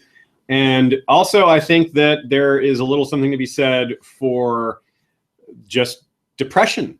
Animals can be depressed because their owner has left. Everyone's not everyone, but I'm sure a lot of you out there know what happens to a dog whose owner goes away for a long time. The dog gets real sad, doesn't behave like it used to, doesn't eat the way it used to, and that's also if you lock it up in a dark room and chain it up, it's not exactly happy and thriving in that scenario. Yeah, it makes a lot of sense. I like it. The more I had a meh reaction to the scene at first, but I really, upon reflection, I like it a lot more. Although I'm not without a few criticisms of it, but I do. Yeah, I thought it was very good. One thing it did get me thinking and wondering about though is, can they get out of that room? Outrun that door. I tried. I paused it at the doorway with Tyrion and Varys, and I paused it when a couple good shots. Once he enchained them, you saw like their shoulders hulk, and I was trying to decide to compare the imagery. If they were much smaller when they went in. They were tiny when they went in there. I'm sure they'll find a way out. Yeah, they're not going to be stuck in there forever. But I wonder if they may have to like demolish part of the wall or something. I don't know how it's going to work. Now, I think the reason the Sons of the Harpy haven't worried about the dragons at all is because they know that they have no control over them. They know that they're not being unleashed as a weapon against us. So what do we care? They're not going to Mother Dragons has no control over her dragons, so we're not worried about them. But maybe now that changes because they're trying to get control of them, and maybe they're having success with that. I just thought of another parallel. What's that? Remember how Ramsay walks into those dogs and they're all barking, he's like, whoop, and you're like, whoop, they get quiet, and you're like, attack, and they're all attacking. We kind of see the potential. If someone does have control of those dragons, watch out. Yeah. And it looks like they're kind of setting Tyrion up to be that person, if not to be, one of the riders of one of the dragons. I feel like they were setting that up. They've been setting that up for a while. Season 1, yeah. So we're getting closer to that now. The anticipation is building. I think it's going to happen, but the how and the when, that's still very up in the air. By the way, Tyrion also had some liquid courage in him when he went to visit the dragons. Actually, I meant to mention that. The liquid courage, that's an important part. I think also the way he was telling the story was part of his courage. He's talking about how he always wanted to have a dragon as a kid, and that was kind of making him think of how much he loved dragons. And he's trying to recapture how he felt about dragons as a child to help with his own fear. Yeah, I think that's kind of just psyching himself up a little bit. He's like, I'm not afraid. I'm not afraid. No matter how I love dragons. I've always loved dragons. Just tell myself that, and I'll be fine. And then he's like, if I ever have an idea like that, punch me in the face. Yeah. Well, that was pretty funny. Another little subtlety there that was maybe lost in the shuffle of all that, because it comes before that scene when they're talking about the dragons, is how the slavers have recaptured Yunkai. They have Astapor. Varys says basically everywhere in Slaver's Bay except Marine is back to being what it was. It's just all gone back. It's all backslid to where it was, which just goes to show how hard it is to just shake things up. Danny had your heart's in the right place, but these institutions and these people, this culture had been doing things this way for so long. You cannot just change people by intimidating them into change. That doesn't really work because they still believe what they believe. They still think what's right is right and what's wrong is wrong. And what they think is right and wrong is very different than what Danny thinks is right and wrong. As powerful and widespread as Genghis Khan was, his empire didn't last as long as the Romans. It's true. All right, so let's go on to another section. Let's talk about Arya. I think Arya's still kind of being set up, her eventual full arc. We just don't know what's happening. She's going to go back to Westeros at some point, but why? Is she going to be sent to kill somebody? Is she going to escape? Is she going to decide she doesn't want to be with the Faceless Men anymore? It's hard to say. By the way, I'm wearing my Faceless Men Valar Morghulis shirt right here. Bravos, very cool. And Sean here. No, that does not say Snugglers. That says Smugglers. Sean's got a shirt here with Mal from Firefly, Han Solo in the middle, being the captain of smugglers, and Davos on the other side there. That's right. I got all well prepared there. Pretty sweet shirt. Davos is proud to be in that pantheon of popular smugglers. Actually, Mal is really the one that's probably It's funny how he's so well known, despite being that character has done the least and had the least airtime. Yeah. But he is a smuggler. He's a very good one. Anyway, so let's talk about Arya. Looks like she's getting a little bit more trained. She's still suffering out there in the streets until Jaqen brings her back in. I like the scene. I like it's pretty. Not a lot happened. It's pretty simple, pretty straightforward, kind of expected in a lot of ways. But acting was good. I like the intensity, the shaking of her voice. She just refuses to give in. You get that Arya stubbornness that I really appreciate. The wolf child that doesn't give in. He's trying to get her to, like, tell me your name and I'll you can have something to eat tonight. The girl has no name. She's really fighting it. She's like, no, I do not give in. And I like that. That's something we all like about Arya, I think, is that deep stubbornness, that wolf stubbornness. It's a lot like her father's stubbornness, but applied in different areas. Yeah, I can't decide what to think about it, because I still have this idea that the more she falls in line with what she's supposed to be doing with Jaqen and the Faceless Men, the less likely she is to come back and be part of the main story. I don't see how it can go, and I can't help but wonder if she's just saying what he wants to hear. She doesn't really care about having a roof or even getting her eyes back. But I can't help but wonder if she does still care about killing Cersei. I think she's still just saying what she needs to say to get her revenge. Whether I have my eyes or not, that's okay, as long as I can kill Cersei. Maybe not. Maybe she's not driven by revenge, but I think she is. And I can't. And I almost said, and I hope she is. But when I say that, the fact is, I hope she's not. I don't want her to be driven by revenge, but I do want her to be Arya. I don't want her to be a girl. I want her to be Arya. Yeah, I don't want to be no one. Yeah. I don't know what I'm rooting for here. I don't know what I want to happen, much less what I expect to happen. Yeah, it's definitely remains the plot line where the future of it is the haziest, I think. As much as, like, so many other things are hazy, but you at least have some idea where they're going to, like, with the Night's Watch. Well, they're going to come into conflict with the White Walkers, big time. It's been slowly building up. Who's still going to be around when that happens? What's going to be the means of them fighting? Whether the wildlings are part of it or not? All that is up in the air. But basically, we know where that's going with Arya. Exactly, like where? Who is she going to? Where is she going to?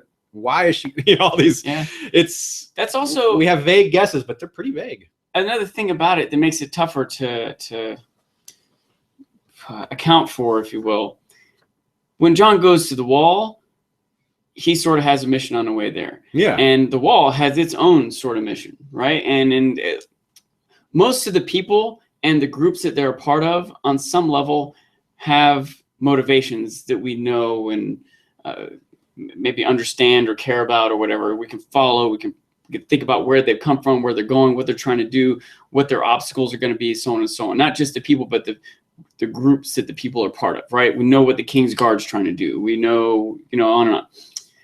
What are the Faceless Men trying to do?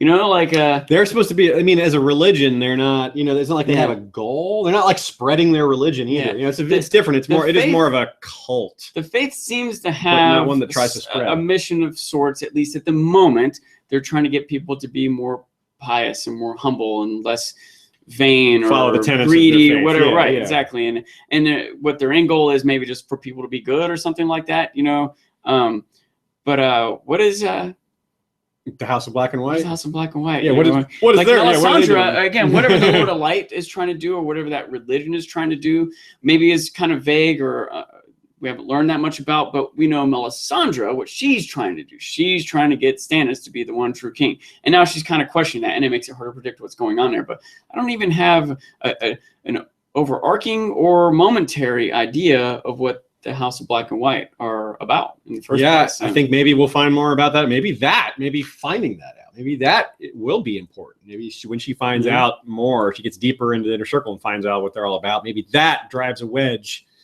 between her final acceptance of who she is, or it seals the deal. One way or the other. That could be it. I'm totally just guessing. Or maybe makes a connection to something else in the rest of the world. Yeah, something that brings her back into the storyline with everybody else. We'll just have to wait and see. It's still up in the air. But she is finally discussed outside of her own plot line, briefly brought up with Brienne and Sansa and Theon around. Sansa is talking to Brienne about her, that she says, I did see her. She was in the Riverland. She disappeared, blah, blah, blah. Mm-hmm. That gives Sansa confidence, or at least hope, that she's alive and out there. Interestingly, though, why doesn't Brienne mention that she was with the Hound? She knew who she was. I think maybe it's because she didn't want to scare Sansa. She's like, if I tell her she was with the Hound, that's not going to she's going to make her feel even more scared. And maybe that's why she didn't tell. I buy that. I can see. Yeah. I don't. Some people think, oh, she was another continuity error. I don't think so. I think it makes sense if she just wouldn't say it. But maybe you have another idea. I had two thoughts on it. One was that she might have been like concerned because remember, Sansa even threw it in her face. She's like, "I saw you at the wedding. I saw you celebrating Joffrey." Like, no. So she might have been a little worried about upsetting Sansa or bringing question of the loyalty or. Maybe having to explain it all. We'll explain it on the road later on. We don't need to do it in this scene right now.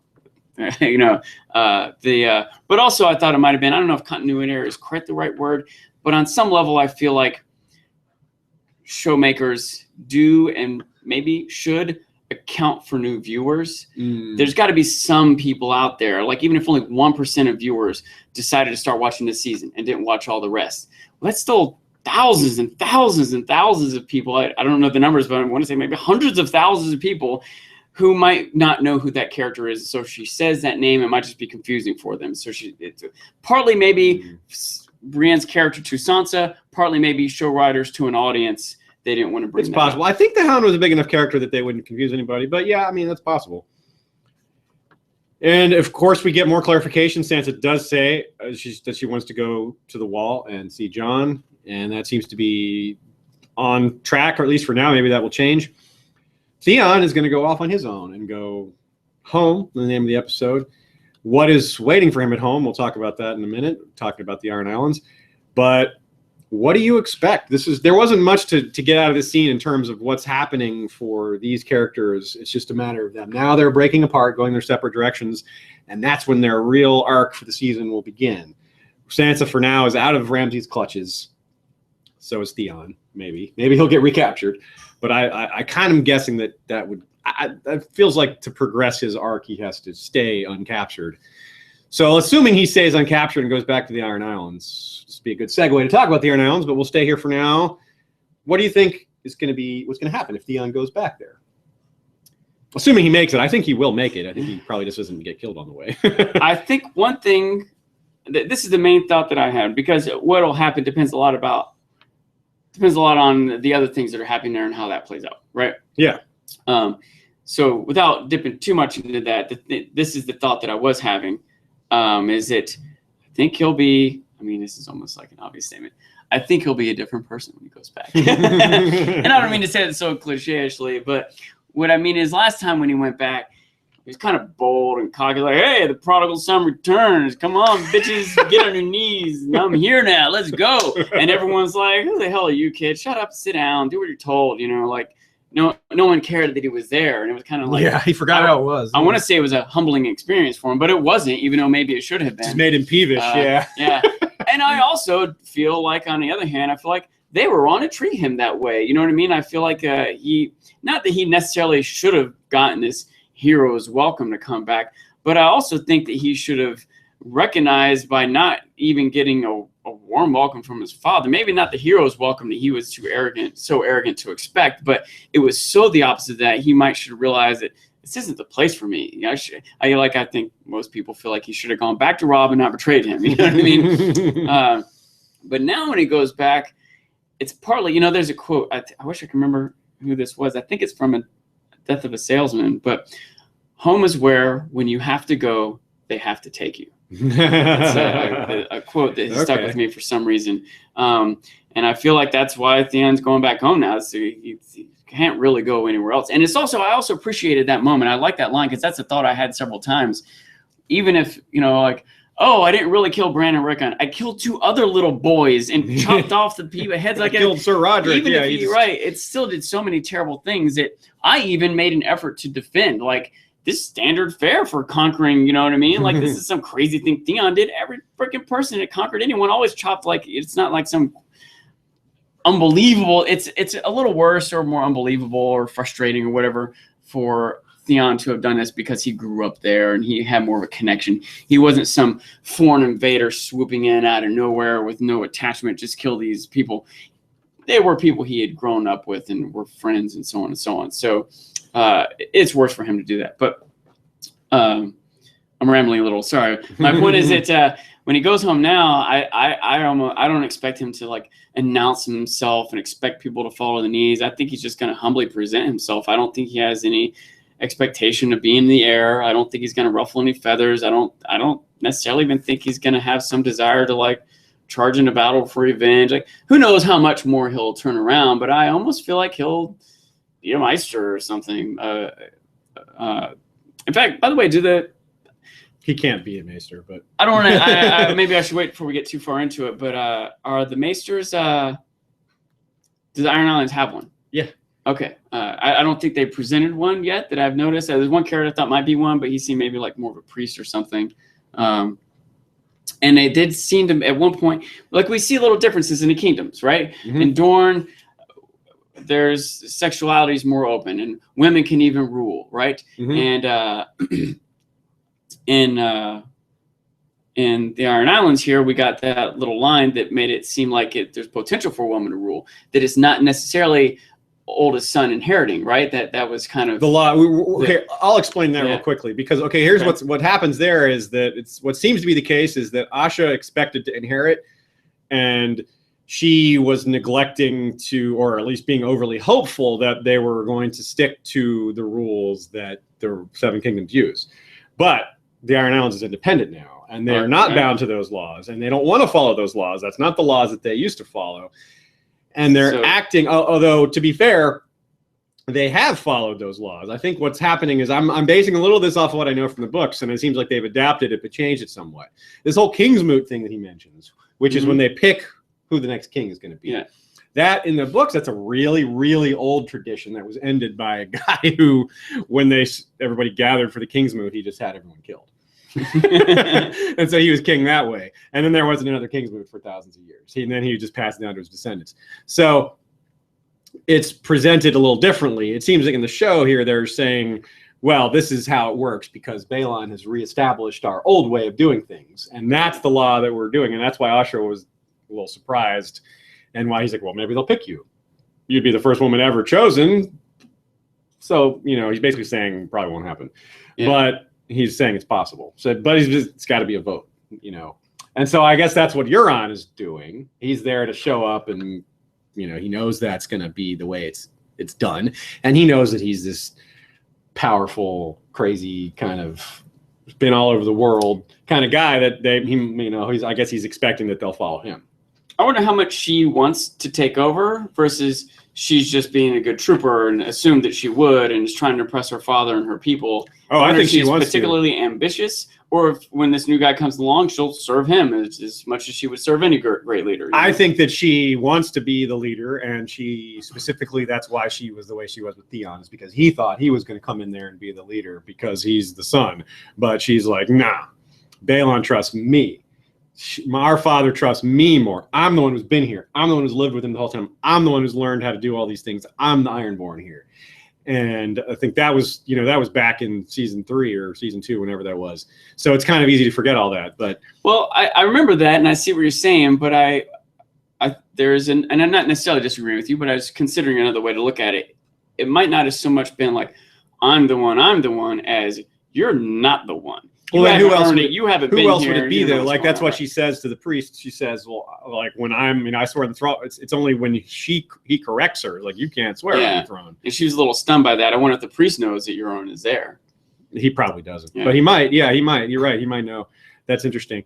But in any case, I do think she expected it, and I don't know how ambitious she is, but she definitely thinks it's her right. Yeah, and that's enough in my mind. That's what make you. Yeah. That's basically what Stannis says, or said. He's like, well, it's not about what I want. It's about the law. I am, the rightful king. So that's that. There's no two ways about it. I think Asha's attitude is a little similar. She's not Stannis, but she thinks, hey, that's Balon was going to pick me. Like, what else could there be? And of course, in her mind, she doesn't know Euron's back. So who else could it be? Like, there's no gray. She's expecting there's no other Greyjoy around. Blah blah blah. So, what did you think about Euron's introduction? I thought it was interesting. I think that it's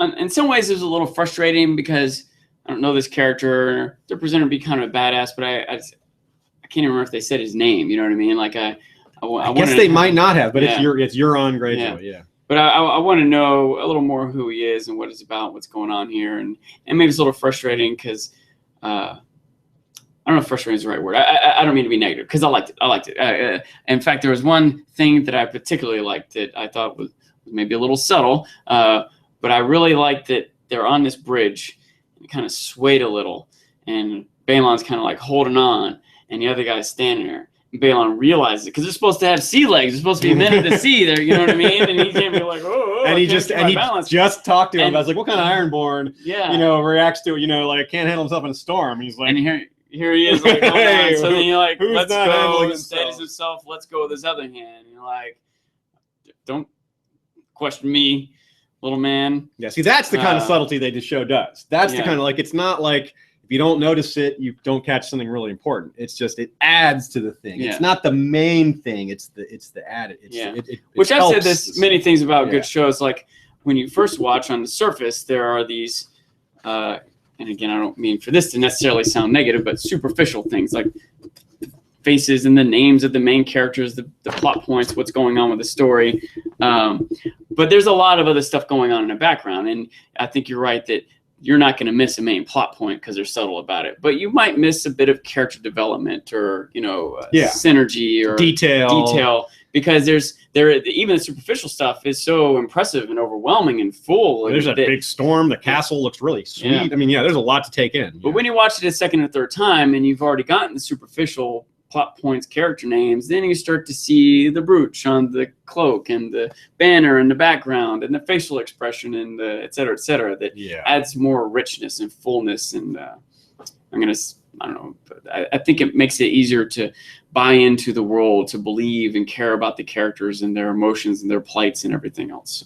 So as I said at the beginning, it seems like the Dorne plot in episode 1 kind of is like the presence of the Ironborn plot here in episode 2, where everything else is all these main plot lines that we've been following for a while. And we get this little kind of ancillary situation that apparently is going to become important.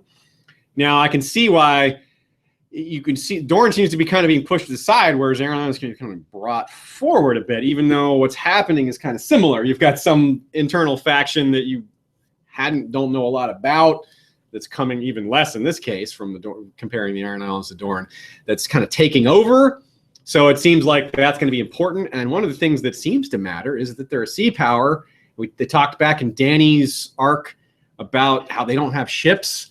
Putting two and two together, you have this new plot line sort of being reintroduced, and they have ships, and how Asha even says no one can beat us on land, on sea. It's land we have trouble with. It's like, well, is that where things are heading? Do you think there's going to be some sort of Greyjoy? I mean, of course, Euron having a romantic deal with Daenerys seems kind of a stretch because she's not like attracted to. I mean, she's attracted to bad boy types, I guess. Like she eventually kind of fell for Khal Drogo, even though he was, murdering warlord barbarian type.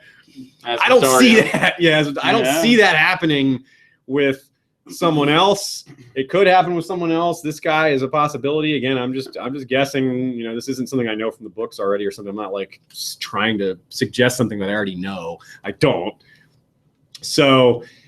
Yeah, it's interesting. Like, I think that's got to be a connection point, but I don't know. But the how, the why, the where, like exactly how it's going to go. I feel like there's not enough time for Dany to develop much of a relationship with him. A. B, it doesn't seem like he's the type that would develop a relationship with her.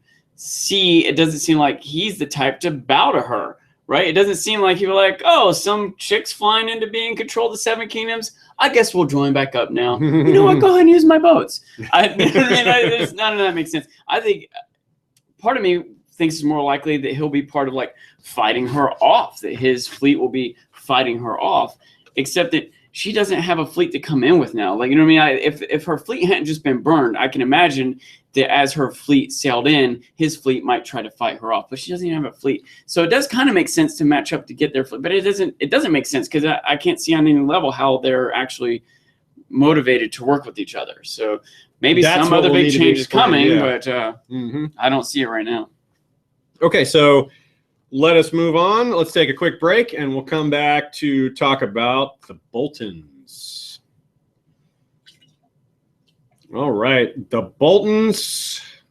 Things really got serious there. Things really got heavy. I think we sort of predicted this. We talked about how there was infighting pretty much everywhere, and there was not infighting with the Boltons yet, but there was such a big, obvious reason why they might fight and how it was being set up. Ramsay was clearly worried about the birth of this child. It's clearly mattered to him. It clearly was going to impact him. So it happened. We no longer have yet another older leader, older ruler killed off by his own family. It's been happening a lot lately. And that seems to be the last domino to fall. Ramsay's sort of got it all under control now. Not necessarily under control, but he's got it. He thinks he's got it all under control. He talks about the conversation they have just before he's killed, before Roose is killed, is they talk about how the North is and the situation in the North, the politics in the North. And Ramsay throws out some names: Umber, Manderley, Karstark, saying that they're the ones that have the most power, the most soldiers. If he gets those theory on their side, no one else is going to stand up against them because they just couldn't possibly handle it. And the Karstark is sitting right there. That Karstark guy is clearly in on it. Wasn't surprised at all by Ramsay killing Roose. So you want to kind of what they talk about. It's like, well, hey, if a son is born, I'm going to be doing this. Be on my side. If it's a daughter, I'm not worried. You gotta feel like this was going to happen anyway. Like eventually Ramsay was, because it seems like Ramsay and this Karstark character coordinating. Harold Karstark. Harold. All right. Yeah. They have some idea, some ambition, some plan they're kind of working on. And Roose isn't on board with it. So son or no son, maybe they wouldn't have done it at that moment. And maybe Roose would have got on board with it eventually. But yeah.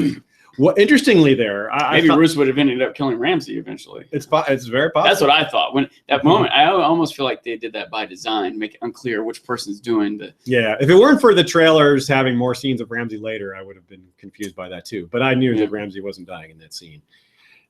So because of the trailers. So maybe he dies and Melisandre brings it back. Whoa, what are you doing, Melisandre? It's like, look at that. I'm just going buck wild with the resurrection. It's like, you bring everybody back. Hey, kill him. I'll bring you back. And she's a little drunk with power. If no one's seen a Saturday Night Live skit with Melisandre at the baby shower, by the way, everyone should. That was so fun. Highly recommended. So he seems to have a plan. He seems to have the idea that he's got these main houses in line. What's interesting though is this is something very sneaky. The Karstark man says the last surviving son of Ned Stark, Jon Snow. Ramsay knows that Bran and Rickon are alive, so he didn't tell his new ally the truth about who's really out there. And of course, why would he? He doesn't want anyone to know. He doesn't want his potential allies to worry about that problem. He's like, come on, join with me. Once they've joined and once they've been with him for a while, it might be too late for them to turn. So he just got to keep that. He's just got to keep that quiet for long enough for things to kind of be developed and people to reach the point of no turning back. I thought that was interesting. Like, no, that's still a secret. Roose Bolton knew clearly. No, he's not telling anybody now. To kill him. Yeah, I don't think that Maester knows. But that's, by the way, another interesting thing. The Sand Snake for some reason felt the need to kill the Maester. And Ramsay's like, no, this Maester serves me now. And that Maester didn't feel the need to run away all of a sudden either. He just stood there and like, right, what's next? This is how things go with the Boltons, isn't it? He's like, these guys are nasty, aren't they? I mean, it's not like he's sorry to see Roose go. He's probably like, because Roose isn't exactly a great guy. It still might be a lesser of two evils. Exactly. I think he'd rather have Roose than Ramsay. He's like, oh, shit. Ramsay's more unpredictable. Roose might be ruthless, and we'll even say straight up evil, but he's lawful evil. Roose is lawful evil. Ramsay is chaotic evil. Yeah, he's, did you say ruthless? Yeah, they're all ruthless now. The show is ruthless now. No more, what was it, Bruce Lorton? Luce Borton. Bruce Blorton. Yeah, there's all these different versions of his name. We don't get to play with it anymore.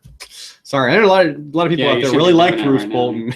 Too soon. I'm sorry, folks. I know you're all very sentimental about the death of one of my friends Roose. Really did like his character. He really thought that he was one of the more, I'm going to say, strategic, intelligent, much like Tywin. So good at flaying. I mean, he's the best flayer of the Game of Thrones. I'm mostly playing devil's advocate here, but in this, the fact is, Tywin was ruthless, evil, but still he had this sort of charisma. He had this sort of like power and his presence and his confidence and this coordination and foresight that you couldn't help but kind of some respect. If not root for him, respect for him, want him on screen. And one of my friends who likes the show a lot, likes it a lot because of Root. He feels that way about Roos. He thinks Roos is like this player who's making these key decisions and evil, ruthless things he might have done. Well, everyone else is doing evil, ruthless things. Roos is being smart. He's moved into power. How long have the Starks been in charge? Thousands of years. Not anymore. He's the one that did it, and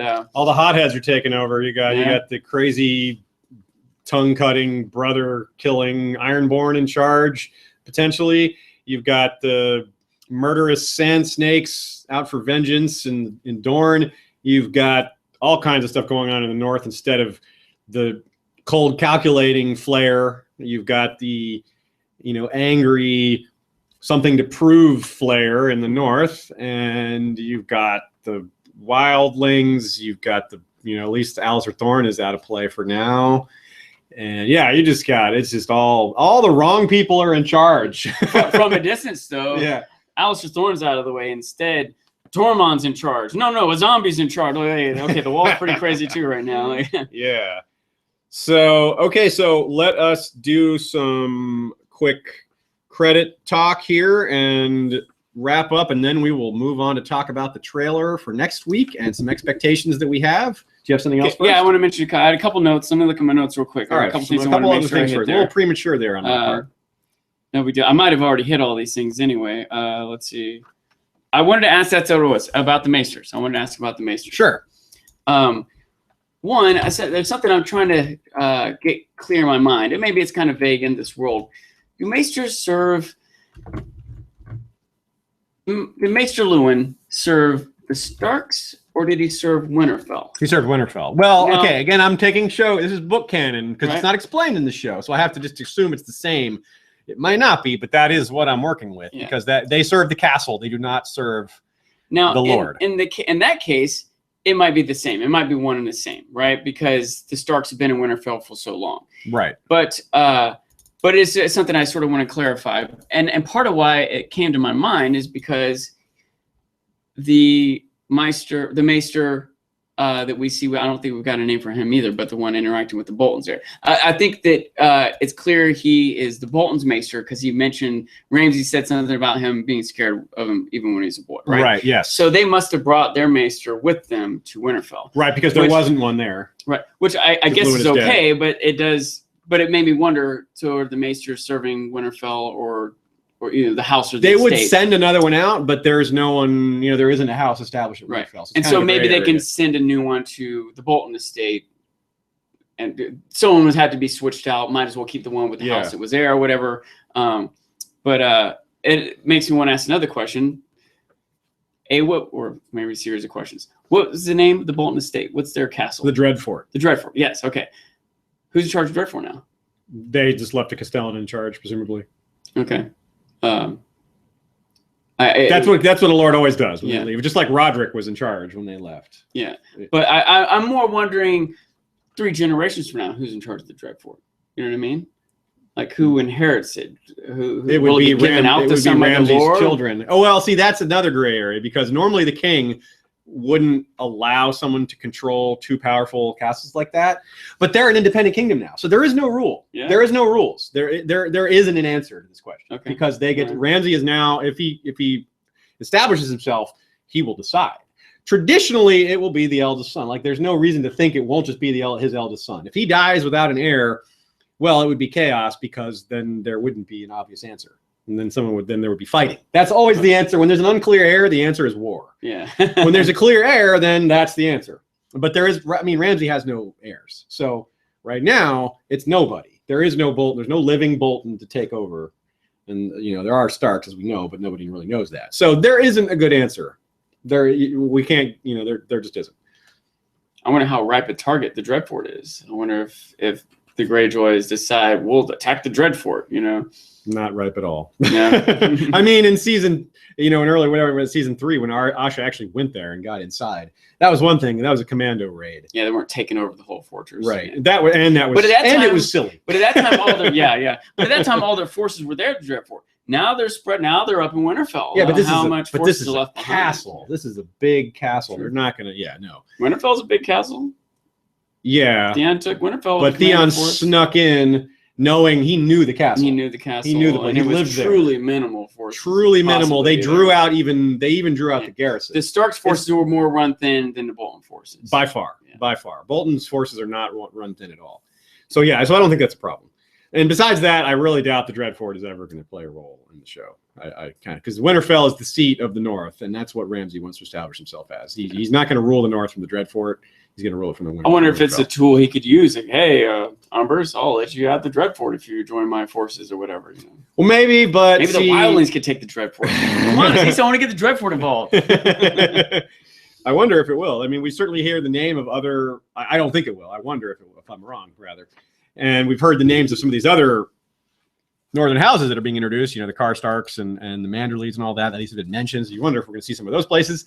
And there's some hint that we might, but we'll talk about that we've talked about some of the trailer discussion. There is some hints of that. And the way a lot of people were wondering what was going to happen in Dorne when Doran was killed. Like, whoa, there's a power vacuum. Who's going to take? I wonder that about the Stormlands. I wonder that about some of these other areas when the leaders are taken out. So. Yeah, the Stormlands hasn't been very thoroughly explained on the show right now. Yeah. I think it's probably kind of up in the air. They were really heavily decimated through the various engagements and the War of Five Kings, and yeah, they're the typical Lord of the Stormlands is the Lord of Storm's End, but there is no Lord of Storm's End, so that's just an issue that needs to be settled. So they can't really, that's something that usually, that's the kind of thing that typically waits for the end of a war. You don't just because that person is going to have to go establish themselves. They can't just walk up and be, hey, this is my castle now. Again, on my logistical mind, someone's collecting taxes. You know what I mean? No, not necessarily. No? They do not have to be collecting. Yeah. They do not have to be collecting taxes. That is not. We do not have to assume that for sure. But tax collecting stops during war a lot of times because that. I mean, you got to think this is not like in modern times people pay tax. They send checks. They send the mail still runs. Taken right out of your bank account. They literally cannot. Yeah, they literally cannot send out tax collectors. The war. It's war torn. Like they can't do that. And when things are settled, that matters. Like that's kind of one of the things. If the show is going to get into that level of detail, you would think that have council meetings about hey, we're not getting our tax money. What do we do to get that flowing again? But that's just kind of granular detail. They just don't have time for that. Part of why King's Landing fall apart. They don't have enough money to feed the people because they can't collect taxes from the Stormlands or the North. Right, because taxes. That's another important point there. Actually, taxes is not money. Taxes is usually. I mean, it can be money. Tax is usually in kind. When those small folk are taxed around Westeros, they don't send coins. They send part of their harvest. They send animals. They send livestock. That's the kind of taxes they pay. So that's which goes to show how the logistics of collecting that is even more difficult, right? What was happening in the Riverlands during the beginning of the war is Gregor was going around and just slaughtering all the animals and burning the harvests. It's like, oh, who's going to pay taxes now? They don't have any taxes. Like it was all destroyed.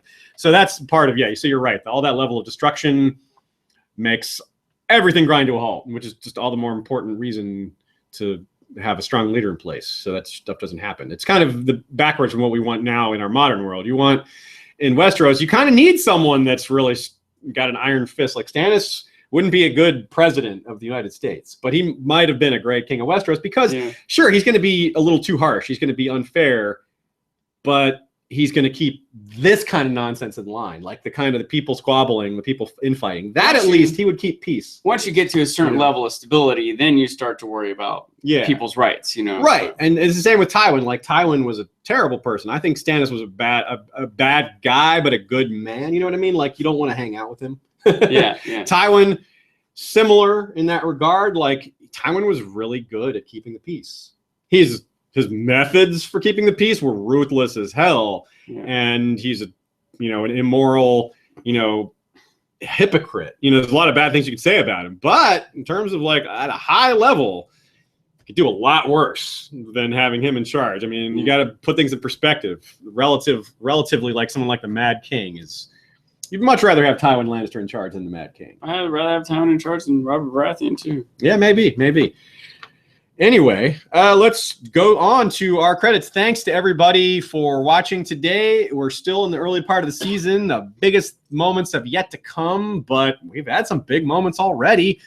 most of which is just kind of lining things up for what's yet to come. So very exciting to see where the rest of the season goes. Very excited to have you all along with us. Some thanks and acknowledgments coming in here. If you want to support the show, there's a number of ways to do so. You can go to our website, historyofwesteros.com, and there's a lot of things just right there on the front page that lead you to that. We've got Amazon links on the right there. Any one of those links you click through, anything you buy through that, once you've clicked on that link, it will be credited back to us.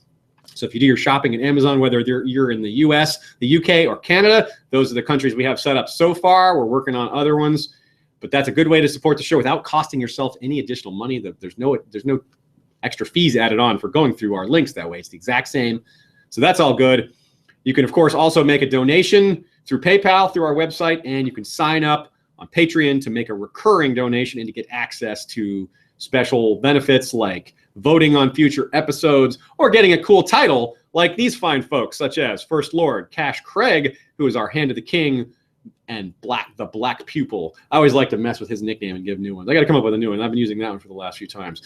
All right, so I'll think about that in the meantime. Thanks also to Lord Jim the Fortuitous of Wars and Politics of Ice and Fire blog and Warden of the West. Thanks to Lord George Stormsville the Cunning, Lord of the Chiliad and Warden of the East. Thanks to Lord John Reed of Castle Woodbridge, the Lord Borealis, the Light of the North, and Warden of the North. Outside the realm, we have Rory the Rogue, Archer Extraordinaire, and King Beyond the Wall. There are fewer and fewer tribes to subjugate north on the wall because they're all fleeing the advance of the White Walkers. But the Savage Glide tribe was recently conquered by Rory, adding them to his ranks. The small council is made up of Lord James Inkblade, Scholar Knight, and Master of Whispers. We have Lord Robert Jacobs, the Master of Coin, Rosie the Clever, Master of Laws, and Lord James Tuttle, Master of Ships. We have Lady Direliz of Castle Naki, the Alpha Patron, Lord Dan of the Red Mountains, and Castle Great Bell as Breaker of the Second Stone. We have Lord Skip of the Veldt, Lord of Castle Ganges. We have Cabethian Frozen, Lord of the Bricks, and Castle Crimson Light. We have Mary Meg, Lady of the Bloody Stepstones. We have Gregor the Toasty, who is Lord of the Bread Fort. Alicia Everlasting of the Green Blood is Lady of Desert Rose. Jeffrey the Unflinching is Lord of Sand Lake. Lord Greybay of the Green Queen City. And Lord Ryan of Castle Stonegate is Guardian of the Rocky Mountain Pass. We have Lord Garin de Haviland of Devil's Hand Keep. Lord Brandon Slate of the North's Hammer and Harbinger of the Old Gods. And Lady Bram, Light of Winter's Garden, Beak of the Northwest. Finally, Lord Mark Joseph, the Snow in Winterfell. Also, thanks to King's Justice Sir Troy the Steady, wielder of the Valyrian steel blade Fate. And also thanks to our Kingsguard. Lord Casey Harrison is our new Lord Commander of the Kingsguard. And we also have our Night's Watch additions. Lord Commander George the Golden and First Ranger Fabian Flowers, the Bastard of Green Shield, keeping the northern borders tight. Thanks so much to all other patron supporters and donators as well. You make the show possible. You can also rate us on iTunes, subscribe to us on YouTube. You'd be surprised how much those little things matter. They really do help get more exposure for the show. Things like having us be a suggested video or having us be a suggested show on iTunes. And this, during Game of Thrones season in particular, the hype is big, and there are so many other shows out there covering Game of Thrones, so we're so happy that you chose us. Now, with that out of the way, we still have a couple of minutes left. Let us chat briefly about what we expect to see next week. There are some cool things happening and some scary things happening. Frankly, the thing that scares me the most is this stuff with the North still, this Bolton thing. There's a scene where we see the Umbers riding, and then we see them show up, apparently. It's probably the same people, showing up at Winterfell. And you hear Ramsay say, "What brings you to Winterfell?" And he says, "We have a gift for you." It could be they've recaptured Theon, but I think it's Rickon. I was going to say, I think it's Rickon also. And oh man, you don't want to see a little boy getting tortured? I do not. And I know that there's these people that get burned on these crosses at the end of the season set up. Yeah. And there were rumors that it would be him. And now it seems like there's just more and more to confirm these rumors and nothing to suggest otherwise. So it's just really, really scary. Well, and here's one thought on that, though. How would they know it's Rickon? They don't know. They think Rickon's dead, right? As far as anyone knows, he's dead. The direwolf gives it away. Yeah. He's got a dire. Like, there's no concealing that. That's like the most biggest giveaway possible. Maybe that could be the gift, though. Maybe it could be the wolf and not him. Maybe they could capture the wolf and not the boy. Yeah, but the problem is we hear this line. at the beginning of the season in the preseason trailer that says, "Do you like playing games, little man?" And it's his voice. It's Ramsay's voice. Yeah. So I hate to be the downer, but it really seems like there's just almost no escaping it. It's just like everything points to it, and nothing points to something else. Yeah, it could be the wolf, but why is he so? And what's funny is, do you like playing games, little man? Tyrion's on the screen when they say that. Yeah, so that's how they fool us in that preseason trailer. But but that's Ramsay's voice. No doubt about it. I'm scared for little Rickon. Dang it. Maybe he'll get out of there. Maybe he'll be captured, but it'll be a happy ending. He escapes somehow, but there's just no escaping Ramsay. Man, I'm just really it bums me out. It really does. Poor little kid. Hopefully we're just wrong, and this is just some sort of setup for just to make us intimidated by the whole thing. But we don't have much time left, so let's move on. We'll have to see how that goes. We get what's apparently another flashback scene. The line and now it ends. No, and now it begins. A lot of people already know what that line means. I won't spoil if you do. It does come from the books, that line. So if you're familiar with it, you know what's coming. If not, well, I'll only say that it's a flashback. It's another dream sequence. I have read the first book, and I'm into the second book now even. So cool. We'll leave that. We won't spoil anybody on what's coming there, but let's just say it's going to be sweet. I'm really expecting it. I expect to see some really good action, some choreography.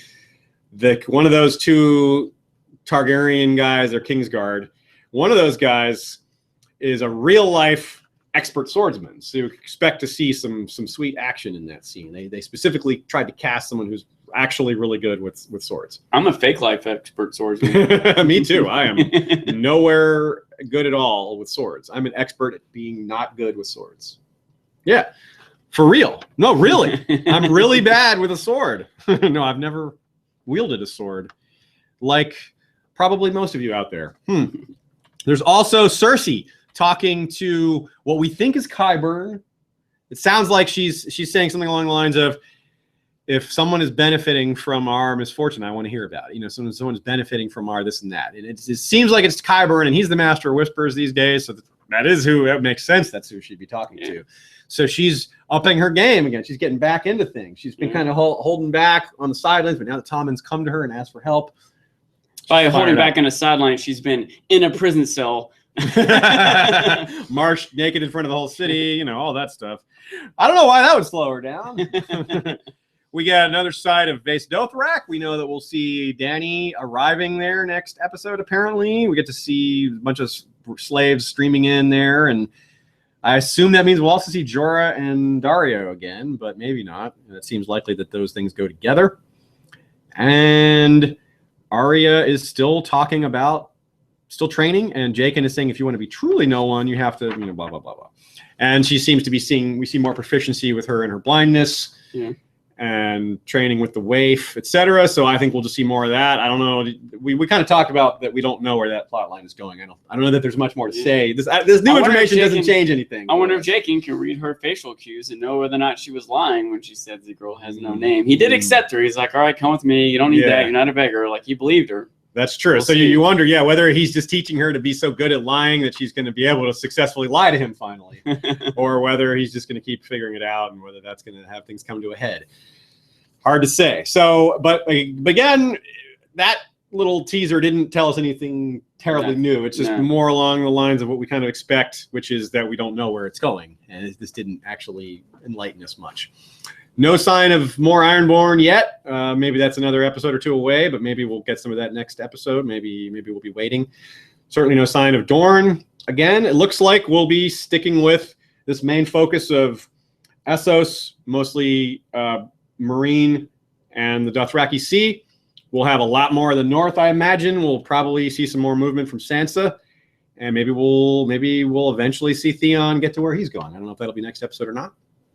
But as I've been saying for a while now, we're all in uncharted territory now. It's a lot of fun to not know what's coming, to be able to guess, but to not have certainty. That's part of the fun. I'm sure you guys agree. So stick with us. And if you're a book reader, come back on Wednesday for our book to show review rather, featuring Radio Westeros. And we will see you then. If not, we will see you on Monday or Tuesday if you're listening to us on iTunes, because the audio versions of these episodes always come out the day after the video does. Normally during the regular season, we put them out together, but everything is a bit rushed during Game of Thrones season. Get it out as fast as possible. So thanks, everybody. Thanks, Sean, for joining me again. Good to be here. And we'll see you folks next time. Valor Morgullis, Valor reread us, Valor rewatch us, all that good stuff. Do it. All right, folks. Next time. See ya.